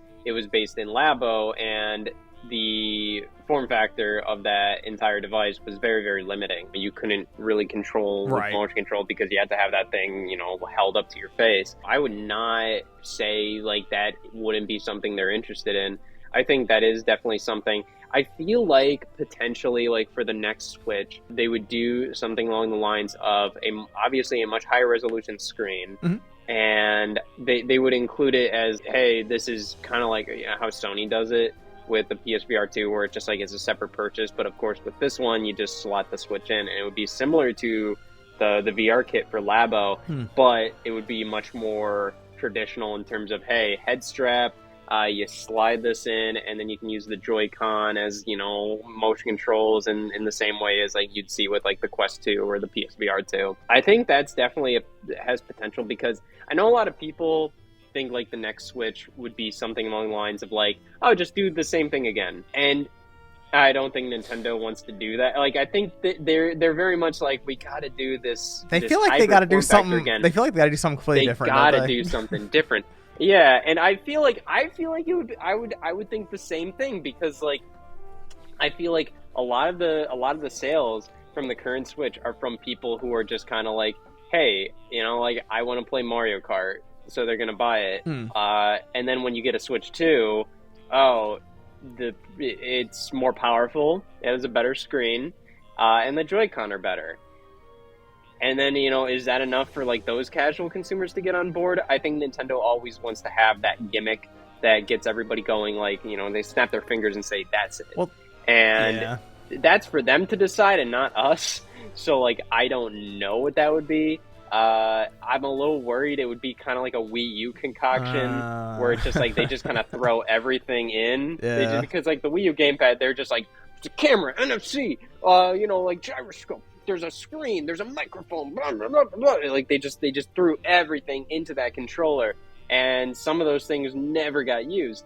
So it's just like that is like I don't think so, but like that is a worrying idea of mine, where it's just like, okay, this is already really good. What more can you add to it to make it like that, like aha? There's some weird tech out there now, like some Willy Wonka tech that I feel like Nintendo could do some strange. Like they've probably looked at it, like foldable screen technology, where you can fold up the screen, right? They could close it up. It'd be like a little clamshell DS. You open it back up. Nintendo DS Virtual Console, or you could play your 3DS games again. There's some weird tech out there that I'm sure Nintendo's looking at that they could probably take advantage of. But yeah, I do wonder if the next Switch, it's not going to be what we expect it to be, where, oh, okay, they're going to play off this hybrid model. It's going to be the Switch, but just a better Switch. I mean, that's kind of what I want. I'm like, just make the thing more powerful. I'm good. Yeah, it's the same for me. It's the same for me, but is that really Nintendo? Yeah. Where, like, I think they want to do... They're going to... Because I think they probably said something about that recently as well, where they're like, oh, we want to reinvent the controller, and everybody's like, oh, son of a... like, come on, man. I mean, like, I'm always down for them doing weird new things, as long as it doesn't really negatively affect the game. Well, where it's just like, something like the gamepad was a great idea for some instances, but in a lot of them, it's obvious they didn't know what to do, so they just shoehorned it in, and in the long run, it made for a more annoying experience. If they're going to reinvent the controller for the better, like, I think stuff like, Kinect obviously, like, was a huge flop, like, in terms of, like, would you consider stuff like that, but... Would you consider the Wii Remote them reimagining the controller? Okay. Yeah, I mean, like, at the end of the day, like, it wasn't new tech. Right. Like, you look at, it wasn't new tech, but it was a reinvention, and I think pointer control for that was, like, the best takeaway from the Wii Remote. I'd agree. I think it's something where it's just, like, pointing, like, that was awesome, because it's taking something, like a mouse, like, using it like a PC, and bringing that over to consoles in a very, just such a very cool way. I do feel like when you kind of stick to just, like, the standard stuff, like Microsoft, that's great, you know what you're going to get with an Xbox controller, but you look at that Xbox Series X controller and it's just like, this could be so much more. You can do so much more with this kind of stuff. I think Kinect was a huge flop, like, in terms of what it could do, but I do think stuff like that is important for the industry, to just kind of, like, have more options in terms of, like, hey, video games can be more. The way they do it always is mostly terrible, though. So it's just like, I don't know. I do sort of wonder if they would bring back the 2-screen experience. Like, figure out a way to do that where you have your system in front of you, and then if you want, it can also go to the TV, and you have something on the TV and on your screen again. Like, with the next Switch, that's what they go for. See, I think they could already do that technically if they really wanted to. The problem is you just have to have a second Switch. Yeah, you know, that's true. That's like if true. you have a Switch Lite, I thought like that would be a really great update for like Mario Maker 2. The worst thing about Mario Maker 2 is creating levels compared to the Wii U version because it's not as good. So I thought it would be cool if they released an update where it's just like, oh, you can use a secondary Switch to do stuff while you play on the TV. I mean, second dual screen experiences, like they've almost completely gone away. Yeah. Like there was like a time in 2013 where every company was specifically like, we got to try to make this work, where Xbox had Smart Glass. Yep. And you also had Remote Play with the Vita. Did they ever do something where the Vita showed something different and while you played on the TV, kind of like a Wii U thing? Or was it always just Remote Play? I think it was just always Remote Play, I feel like. I don't think we ever got to that point where it was like, look at your Vita, now look at the PlayStation, now look at your Vita again kind of thing. I don't think they ever did. That's what I wonder, though, is if they truly are beyond the two-screen experience or if they still think about it. Because they probably could have done something with that mobile app to work with Mario Maker to where you use your cell phone to help you build stuff. I almost feel like, would they go back to that two-screen experience or just leave that behind them with the Wii U and the DS and figure, oh, it's kind of played its hand now, we're on to the next thing? I think everybody kind of looked at that, and it doesn't really excite people, really. I think it does have value in terms of, like, you know, obviously some games work better with two screens, but I think you look at, like, seriously, like 2013, like everybody was trying it, where like you had Xbox doing that, and then you also had like they were trying to do this stuff with like TV shows where like you'd have your phone open during a TV show and they'd like show you random facts they'd show you random stuff. I think Amazon did something where like they had that thing like called X-Ray or something, and that might have been a part of a two-screen experience where it's just like, oh, you're watching a show and then you look down at your screen and it shows you little facts about the scene you're watching. And I think, like, I don't know, I don't think anybody was really that wowed about that. But I do think, like, that does benefit some experiences for Nintendo. I do miss kind of having that map screen, like, for, like, a DS game or something. Where it's just, like, something like, I'm at the very last part of Metroid Dread. I'm at the final boss. And just having, like, a map screen on the bottom screen, like, if this was on the 3DS or something, and having a map screen and being able to just like scroll around whenever I want, like that, like it would be really great. I do want to play Samus Returns because I know like there's a map screen on the bottom screen for that game, and I never played Samus Returns. Oh, okay, but, that's a good game. Man, I've been going through Dread, and I was just like, that game just makes me feel like the biggest loser on the face of the earth, just because like that thing, like it is difficult, and I look at like my game time on the save data screen, and it says like 5 hours, and I'm like, no. Like I look at like my Switch playtime, it's 10 hours because like the only Metroid game I've played and beaten has been Zero Mission, so this is my second one, and I'm gonna beat it. I'm at Ravenbeak at the very end. I played it like twice. I played that final boss twice. In terms of like, you know, I played it, died, and I'm just like, all right. I'm clocking in for the night. I'm gonna try this again. I'm gonna watch a couple videos on how to beat this, and then I'll go back to it.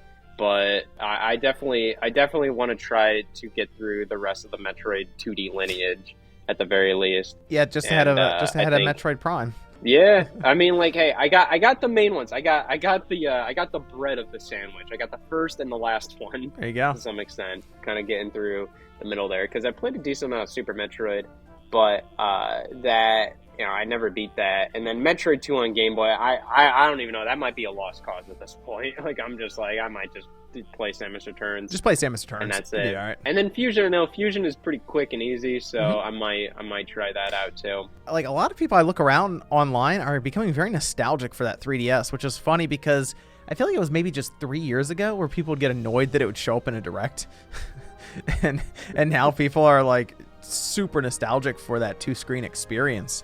I see threads pop up saying I missed the 3DS. So you see the prices online going through the roof currently for them, and yeah, I guess people really are like, I'm gonna go get a 3DS now.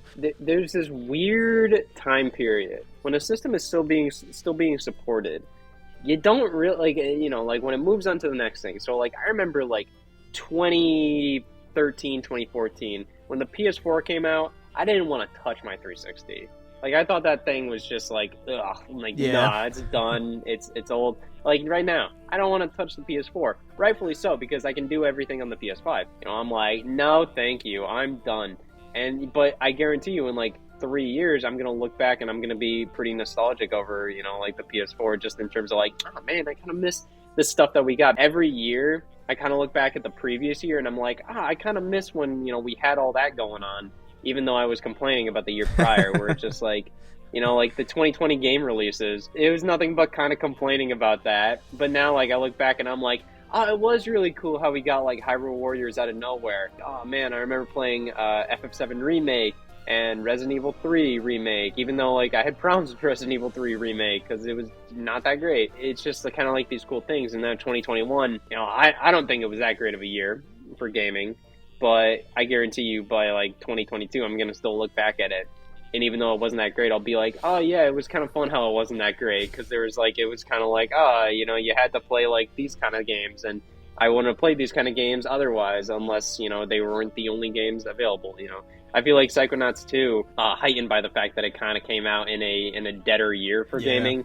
Because then more people are like, I'll give this a try. And they're like, this was really good. It was really good, yeah. I like Psychonauts too. Yeah. What do you think was like your favorite game that released in the past year? The past year? Ooh. That is a good question. Because I was looking at like the Game of the Year list and I was like, wow, yeah, it really wasn't that big of a year overall looking at it.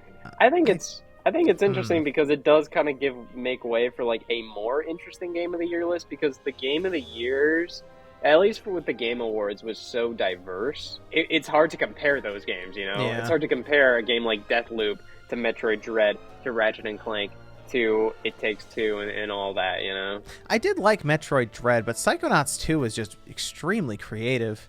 And I kind of like the old school 3D platformer, kind of having some shine in 2021. Yeah, maybe I would go with Psychonauts 2. It's a toss up for me between Psychonauts 2 or Metroid Dread for like my favorite, because I'm playing a lot of Halo Infinite, but Halo Infinite does feel like it's kind of a half-baked game right now. It's always so interesting because like it's been in development for so long. Yeah. I played a little bit of Halo Infinite, at least like the multiplayer, and I did enjoy it. I do need to hop into the campaign and give that a try, because I never got fully into a Halo game, so I want to give this a try to just see like, hey, let's see. The newer consoles make it so easy to do that just with their SSDs. Just being able to just be like, you know what? Yep. I'm going to try this out. Why not? Boom. There you go. I think if you try Halo Infinite, you want to get to the point where they throw you into the open world. That's like an hour in. So the first like hour are just corridors that you go down that are normal Halo, and then it opens up. That's probably the moment where you'll know if you like it or not, because anyone who just stops after the corridor won't get that Halo Infinite effect. But you can tell there was supposed to be co-op, and I will say, if there was co-op now for the campaign, I think it'd be way more fun. Like you and like 3 friends kind of trucking around in this open world Halo game, going after these different encampments and completing objectives would be a blast. When you play it, the bases have 4 areas to load up on weapons, and there's just one of you. So it's clear they had the idea of it already there, but it sounds like it won't be ready until like April or May maybe. So like when that does happen though, I think if you haven't played the campaign by then, you get some friends together locally and go through it. I think it'd be a blast. I think they just kind of have this mentality that they're kind of like, hey, this is basically a free-to-play game, even if the campaign isn't part of that. But, this is a free-to-play game that we're going to be updating for years to come. So who cares if we kind of put it out without that many maps or as many modes as we could? Hey, we're going to be updating this regardless. So if we put it out right now, it doesn't really affect things. Right. And I think this would do, because like Halo Infinite already is like 343's best effort. I would say so, yeah. And it's just like a lot of people are very much like, this is good. Like, this is like, I'm happy with this. I think this will do nothing but just be incredibly beneficial to the Halo brand, because like that thing has just been kind of just like on life support for the past couple of years. Halo 5 didn't help it any. I do want to give Halo 5 just a try, just to see like from an outsider's perspective if I can really be like, all right, let's see if this truly is a bad game, or if it's just not a good Halo game. Because, like, I talked to a friend who, you know, plays games, but he's not, like, analytical about it or anything. And he was just like, yeah, I tried Halo 5. I know a lot of people didn't like it. I thought it was fine, you know, and stuff like that. I think it's functionally, I think it's fine. It does stray away from Halo and more towards like Call of Duty, kind of. Maybe Titanfall, I guess, would be a good example for it.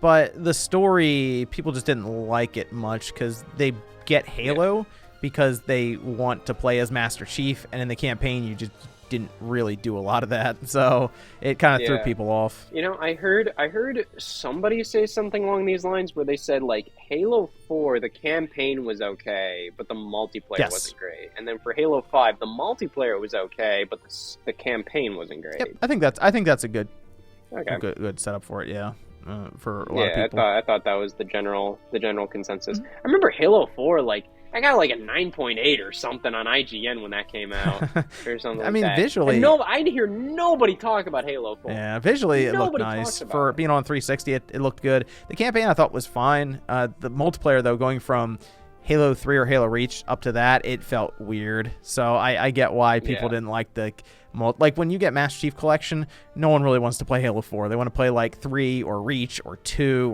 or something like that. Just that's the last one usually people go to is 4. So I at least understand that. But the campaign I think was pretty good. Yeah. So this one though, the Infinite, I think is better than 4, and I think it's better than 5. Would you say it's better than any of the Bungie ones? As in any of the Bungie ones, 1 through 3, Reach, ODST, any of those? I mean, it's better than ODST, I would say. I don't know. All the other ones are pretty good. That's tough. There's nostalgia there too, though. Yeah, I guess I would still put it below a lot of the Bungie ones for now. I mean, they're still going to build it out, so who knows? Maybe 10 years from now I say, hey, you know what? Halo Infinite is the best campaign we've ever seen, ever, you know? But you can't even do co-op right now, so it's hard to be like, yeah, that's better than the ones you could do co-op on and have fun with your friends. And it's that's a lot of an ambitious direction for Halo Infinite, their setup. So it's very different campaign. Yeah, definitely. Like, I definitely want to ask you just like how you manage a lot of like what you do, because like you put out like so much stuff. I know I understand how it's done, but I think it's just interesting like how your work setup is, because like it's very much like you do have, you know, you have time to commit to stuff like this, but you also, you know, put out a, you know, NewsWave every weekday, and then you have content for the weekends and all that stuff. And I know not a ton of it is like fully scripted or anything, but it still takes a lot of effort to get to that point where you can just kind of like, you can just be like, all right, I'm in front of the camera, I can talk, because I can't do that. I need to write what I say. I need to script that. What is like your work schedule basically like? Because I also know like when we do like the Spawncast, when I'm on it, you know, it's just like that, like we're all talking till like sometimes 3 a.m, you know, and I know you have kids and all that, so it's just like I'm like, I don't know how this guy does it, or just like how this guy's schedule is like. Well, usually I'll have like the Sunday stuff done before the podcast at all, but for the most part throughout the day I'm looking around at topics and things to go over and researching, and just usually what I'll do is I'll put down notes and bullet points, and then I'll try to think more about what I'm going to say at that time. And what I've been able to do is I take different topics and I usually time them out to a degree, but I don't usually sit on one topic for more than maybe 3 or 4 minutes. Those are usually the longest segments. So the fact that I can condense it down means I don't need as much info to put into the, like if I needed one topic to be 10 or 12 minutes long, I'd probably have to spend more time looking into different ways to navigate the conversation basically with myself while I'm here. Whereas if I'm doing that, I'm able to go through, get smaller chunks of info and put it together. And it's mostly, I'd say 90% of it is just the research and the preparation, and the other 10% is the actual filming. And from there, I have Evan who does the majority of the editing on the videos. So when I finish up, I'm sending it to him as I'm leaving the office, and I'm at home, and he's re-uploading the edited stuff that he's done hours later. So I do have help from Evan to get that part done. The weekend stuff though, I just do myself, and a lot of it's just me mostly filming, taking stuff apart, talking about it, and kind of just hanging out with it there. So that at least helps too, in the sense that I'm not like you do a lot of scripted set stuff. The gameplay comes in, all those things. Like coming up with the writing, the jokes, like that takes a lot of time. Like if I did that, it would probably take me weeks to get one video done. So the way I'll do it is more off the cuff, but that's mostly how it gets done. It's because it's off the cuff 95% of the time. Do you plan on like expanding to even more stuff? Because I know you do the news and then a lot of teardown stuff, and then usually like weekend stuff that's just more like, hey, let's just talk about this specific topic. And then you also do like the second channel stuff too. And then the podcast, do you plan to like expand that? Or are you kind of happy with how things are kind of going right now? Because it's obviously working out, and like you can, like that's the thing with like a lot of stuff on YouTube is just like, you know, like if I had to do this for the rest of my life, I'd be pretty happy. Like I feel like I'm just like, you know what, I can deal with that. But there is always that idea of, okay, well, what do I want to evolve, and what do I want to introduce, and what do I want to do differently next year or something like that? Like, do you have any like, or is in like any kind of wishes to like, is there like a type of show or a type of video that you really would want to do if you had more time? Or is there just something that you're like, well, I still want to, you know, this is in the works or something like that? So I've wanted to work on some of the scripting and setup with more, I guess, like you do well-scripted videos and stuff. And I've thought about just working on that as a project for different videos over time, just so I can try to get better at it and understand the process that like you or people who do retrospective on games or hardware go through, just so I understand it better. And so I thought about doing like a series where I would like review some of the older games in my collection, like through that style, just so I could figure out, okay, here's how I would script it. Here's how I would jump around and like do these different things. So I've looked at like my GameCube collection, and I found like some weird games in there. I'm like, I wonder if I could just make videos and try like once a month to release one or something to the second channel, or just something fun like that, maybe the main channel.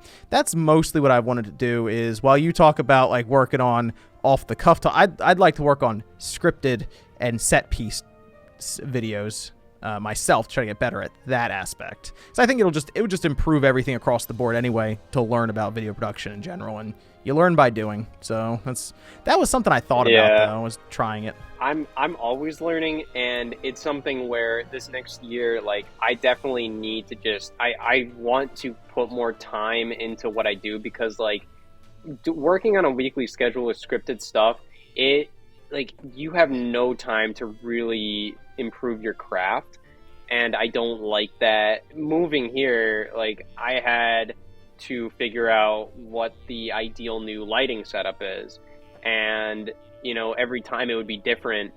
And like, you know, like it's something where like when you're doing a weekly thing and you have to script stuff, you don't have time to really figure out like, okay, I'm going to take a little bit here to figure out what the best thing is. It's just like, nope, that works. Okay, go for it. And then, you know, if it doesn't work, then we'll figure it out for the next video or something like that. And I don't like that. Or it's just figuring out, you know, audio problems or something like that. I'm like, okay, this is good enough. We'll go for it. And I feel like, you know, a lot of people may not notice that. Some people may do, but it's just like, it's something where I think it's important to just sit down and just try to just figure out like what you need to figure out and try it out. Because like the scripted stuff, you really just have to sit down and just write. And the problem with writing is you can BS it. You can just be like, all right, I'm, you know, because if I just want to go brain dead and just talk about whatever, the Neo Geo Pocket Color, I could do it. But you want to really feel your words. You want to just have weight behind your words, even if it's not a joke, even if it's not something like that. You want to just like what you're putting down. And sometimes like you just sit down and you're just like, I can't do it. Like I don't know what to say. And you know, it's not that I'm not passionate about this topic. It's just like you're just not feeling it. So that's kind of the problem with a lot of scripted stuff. It's hard to do like a 9-to-5 kind of work day or something like that with writing, because you're not, you know, sometimes you just don't feel it. And you know, maybe one day you do feel it, but you have to do something, and then you're like, I'll just do it tomorrow. And then the next day you sit down and you just can't write anything. You're like, God. So it's always like this balance, trying to figure it out. I definitely want to look on, like, just take some online courses or tutorials and just learning programs and filming, cinematography, lighting, all that stuff a lot better, because when you do this kind of stuff, you just kind of get flung into it. and you're just like, all right, well, I got to figure out how to do lighting. Well, in the process, you know, you may not be doing it the right way. You know, it's always figuring stuff out, and you know, it's just something where you kind of think it's just like, okay, do I want to learn, like, figure this out myself, or do I want to like hire somebody? Get that production crew. There you something. Yeah, I kind of want to do, if I ever do stuff with like my friends, part of me is like, I want to look into just hiring somebody to just film it, as in like, because like so much of it is spent like me behind the camera with a tripod, setting stuff up, and then jumping in front of it, and then saying something, and then asking my friends, did that come out okay? And then they're like, I think so, because like they don't, you know, and it's just, I'm like, okay, well, we'll do it again, and we'll do it again, and it kind of takes a lot of the fun out of it. And I feel like if we had, you know, somebody that knows what they're doing, just filming it, I'm still directing it, but just somebody for cinematography, then it would be a lot better of a shoot, and it would come out a lot better. But that's just like an idea. But you know, it's interesting because these are just like, if you really look at it, these are just like YouTube videos. But like I feel like a lot of people who get to a certain point end up stressing more so than like what actual TV producers stress about. Like just believe me, I've dealt with TV producers recently. They don't know as much as they think they do. Oh, like, yeah. They act like they do. I kind of say that. Oh, it's something where it's just like, I'm not trying to like talk badly. It's just more so like when you talk to like people that are more so in the industry, like producers like that, and they ask you questions or they have problems with certain things and they need your help with some things, I'm just like, it's just shocking to me where I'm like, you have an official job in this position, and like I'm just some kid in Ohio. And I'm just like, you know, that's the nice thing though with YouTube. It's like, if you have the entertainment or that it factor, generally it'll overshadow anything when it comes to video production or any of that, any shortcomings there, just because it's entertaining. People just want to be entertained for you know, hours if they can. YouTube helps and provides that, but you do have people who really put that bar high. Like you have like Mr. Beast, who has, you know, some incredible videos. With some of the stuff he does, it costs like a ton of money, time, production, all of that stuff. Then you have people who can just sit in their bedroom and talk about stuff, and it'll get a ton of views and interest there as well. So it's just, YouTube's a fascinating place when you step back and look at it. Yeah, it's definitely the future of a lot of stuff, because I think people like that it's not as highly produced. You know, it's still like highly produced, but it's also like you don't have to go through a bunch of different filters to get something, you know, to talk about some things. If you got like a deal to put your stuff elsewhere other than YouTube, like, would you take it? As in, like, let's say Vimeo cut you a deal. They were just like, we'll give you $1 billion. Like, $1 billion. Hold on, let's sign them now. Let's go a little lower.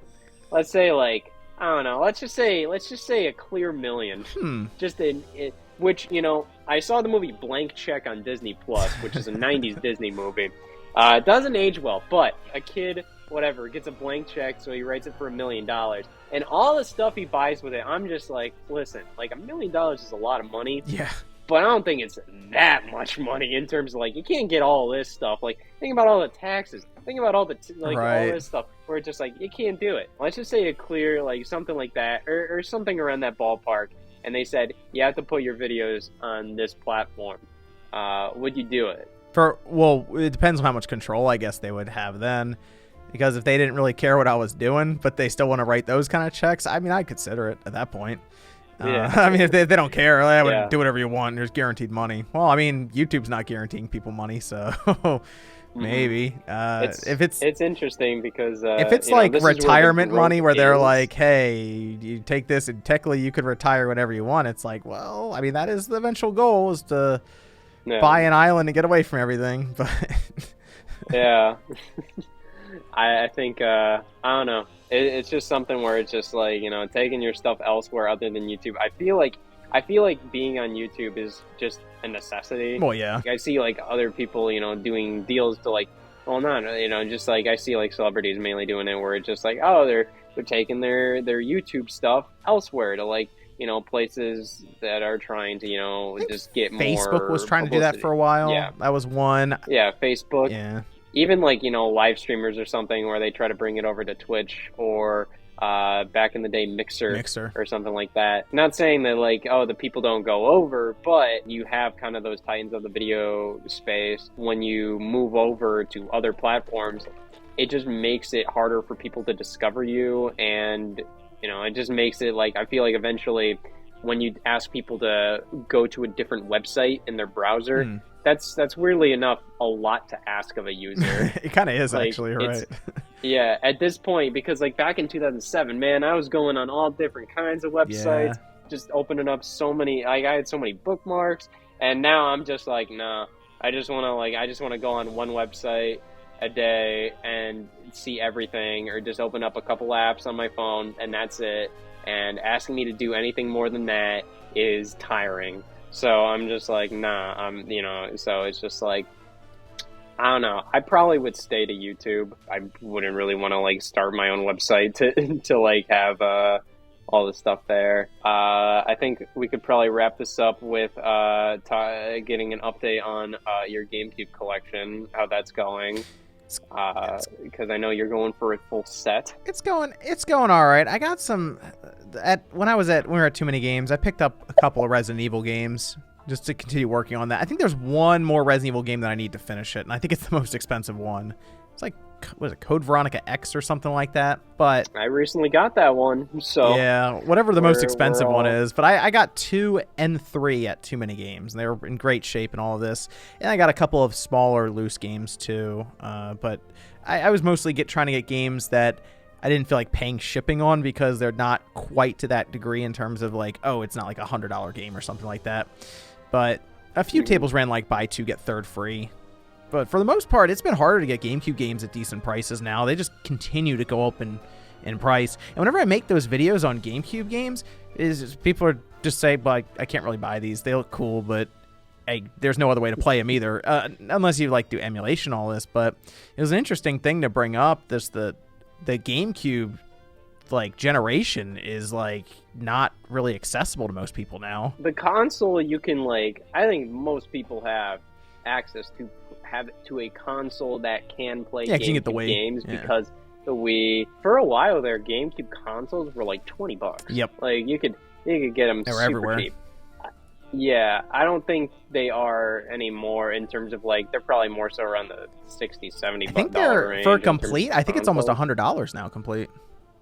Oh, jeez. Yeah. I mean, especially if you want to get like the Game Boy player in there, like that thing is like, I don't even want to look up how much that costs these days. What's more expensive? I think the disc is more expensive. The disc is more expensive. Yeah, I think the base now is almost $40 for just the base, and then the disc is like $100 some odd, something crazy. Yeah. Yeah, it's out there. That is my favorite generation of Nintendo, just because like I can look at pretty much every franchise they released on there, and I can see that and be like, that was a good entry.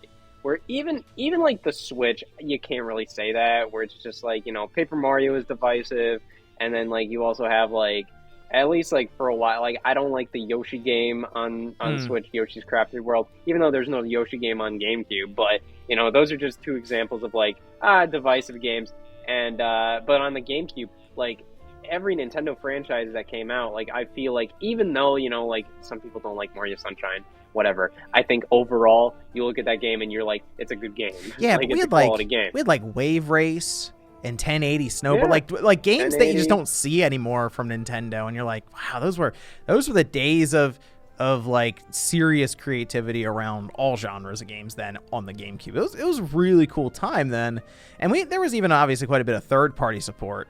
And that was just a really good generation, I think, for games, and they still look good now. Like you can still play them and be like, all right, I could see this being a game that Nintendo goes back and remasters for the Switch someday. And that's what I hope they eventually do, is they get on the GameCube wagon and start just pumping out remasters or even releases on like their subscription service or something for GameCube games, because I think people could play them now and have a blast with them still. I was playing GX recently, like F-Zero GX. That game is beautiful. It still holds up really well.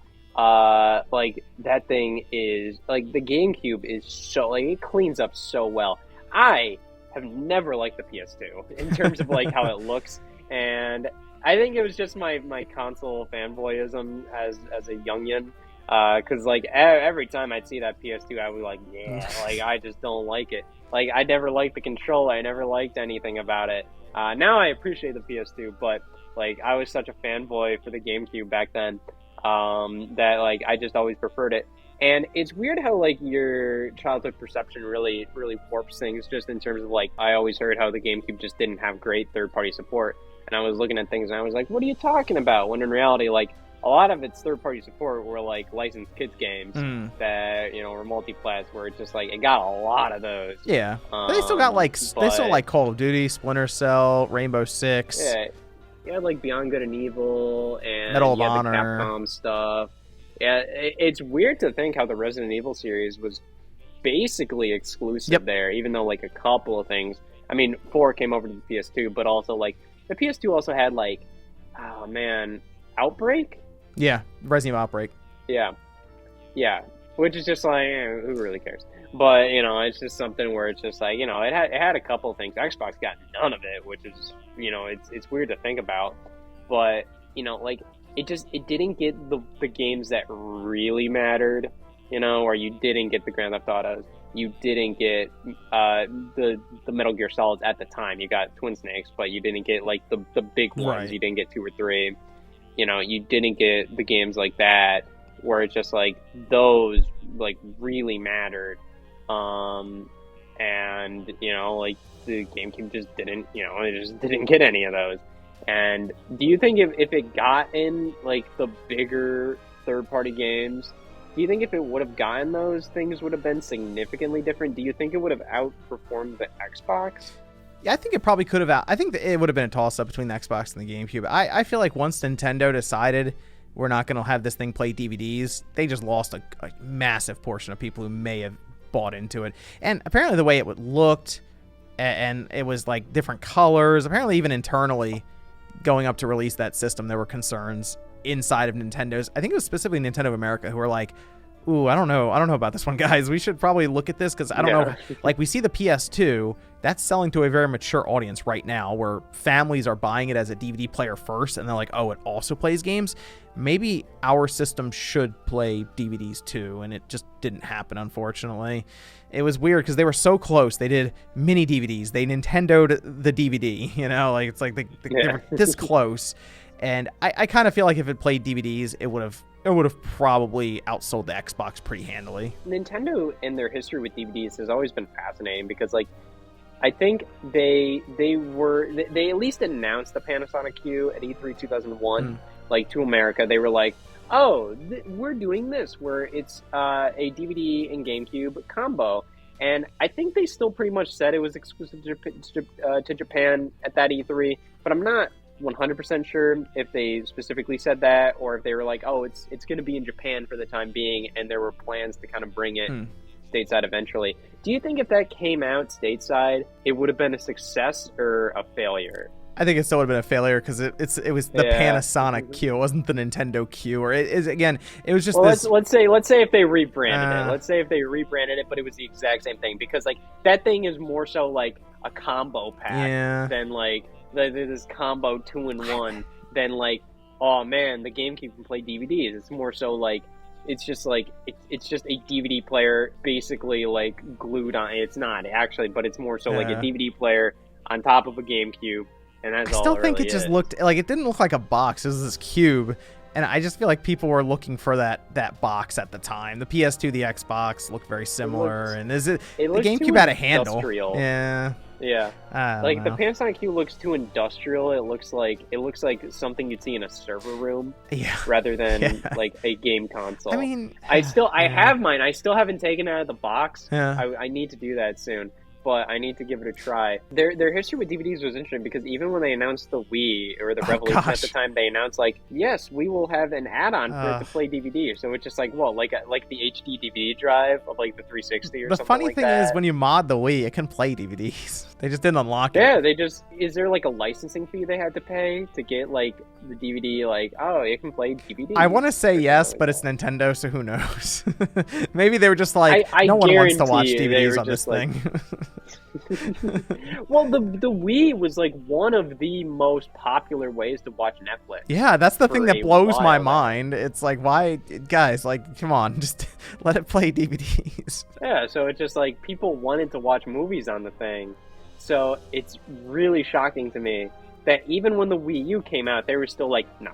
Yeah, But, you know, that was by the time they were kind of like, yeah, we'll make it a streaming thing. But, I mean, 2012, I mean, like, yeah, DVDs were still, like, more of a big thing. I think DVDs now are more so, like, if you, I don't know. I mean, like, I know people still buy DVDs to some extent. yeah. Just, you know, it's something where it's just like, you know, you and I don't really do it. But somebody like Jordan still buys a ton of Blu-rays, true. but that's more of like a collecting purpose kind of thing. But I think like, I don't know, I feel like a lot of like parents buy their kids DVDs or something. I can see that. As kind of like, oh, present, you know, you get like this Disney movie or something.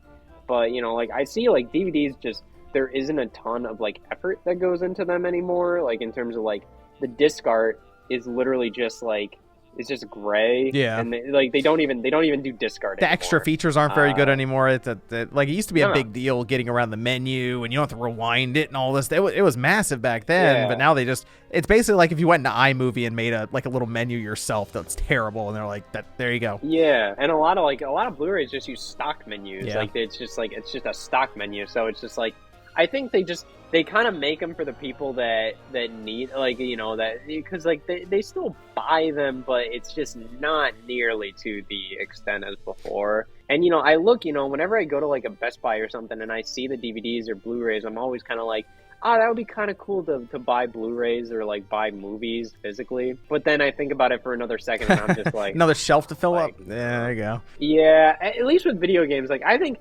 video games are the most effective thing to collect. Yeah. Something like Call of Duty is hundreds of gigabytes, you know, it's just like, why download that when you can just get the disc and you can save a little bit of space and you can also have it, you know, like you own it, you can trade it in, and selling them, you can make, you know, you can still get a lot of money for that and all that, you know. Well, it's an interactive medium, so there's more value placed on it anyway to own it. But I mean, look, the GameCube with its whole DVD thing. I mean, at one point it was $100, and it still couldn't outsell the Xbox. Yeah. I mean, it was so cheap. So that's what's interesting. At that point, like, why wouldn't people just go just like, hey, why not? You know, it's just like, because there were so many good games. There really were. And yeah, the hardware does really matter with Nintendo platforms now. Like because the GameCube was kind of like their last major, like, no frills. Yep. This is just a game box. Yep. This is just a game console, and they could not sell it. Yeah. Like with those in mind, and there were other factors in mind, but like you need that gimmick like the Switch has, where it's just like, hey, it's a handheld and it does this.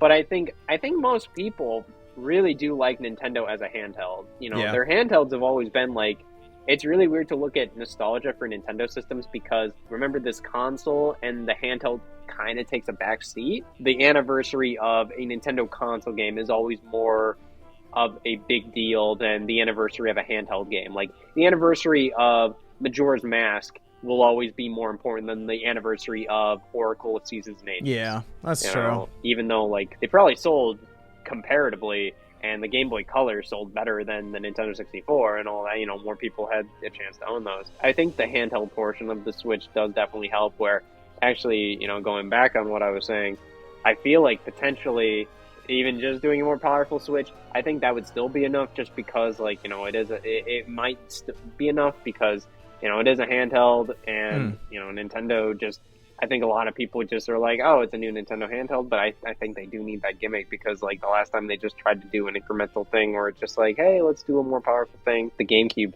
didn't do well, but then when they tried to do another gimmick thing with the Wii U, it didn't do well. So it's just like, either way, I'm not the one that makes the decision, so that's good. Like, I got Evolution skateboarding on the GameCube, and you can apparently skate around a Solid Snake in it. Yeah. So just it was fun back then. At different There was times. some fun stuff back then. I mean, they had a bunch of the fun. I mean, that was just the thing with like all of the Tony Hawk games. You had the unlockable skaters, and then did they have cool ones for the remake? They had some. I know they had the police officer in there from like, didn't have like Spider-Man or anything like that. That was crazy when you got like Spider-Man in there and nothing like that though. That would have been really cool. But hey, maybe they'll do another Tony Hawk game, and we'll get that eventually. I don't know. For the time being, it's always a pleasure talking to you, man. Thank you for doing this for the book. Oh, of course. A lot of this will probably get cut because that's a lot of writing. Take up. Again, thank you for doing this, and I'll talk to you again soon. Thanks, Scott.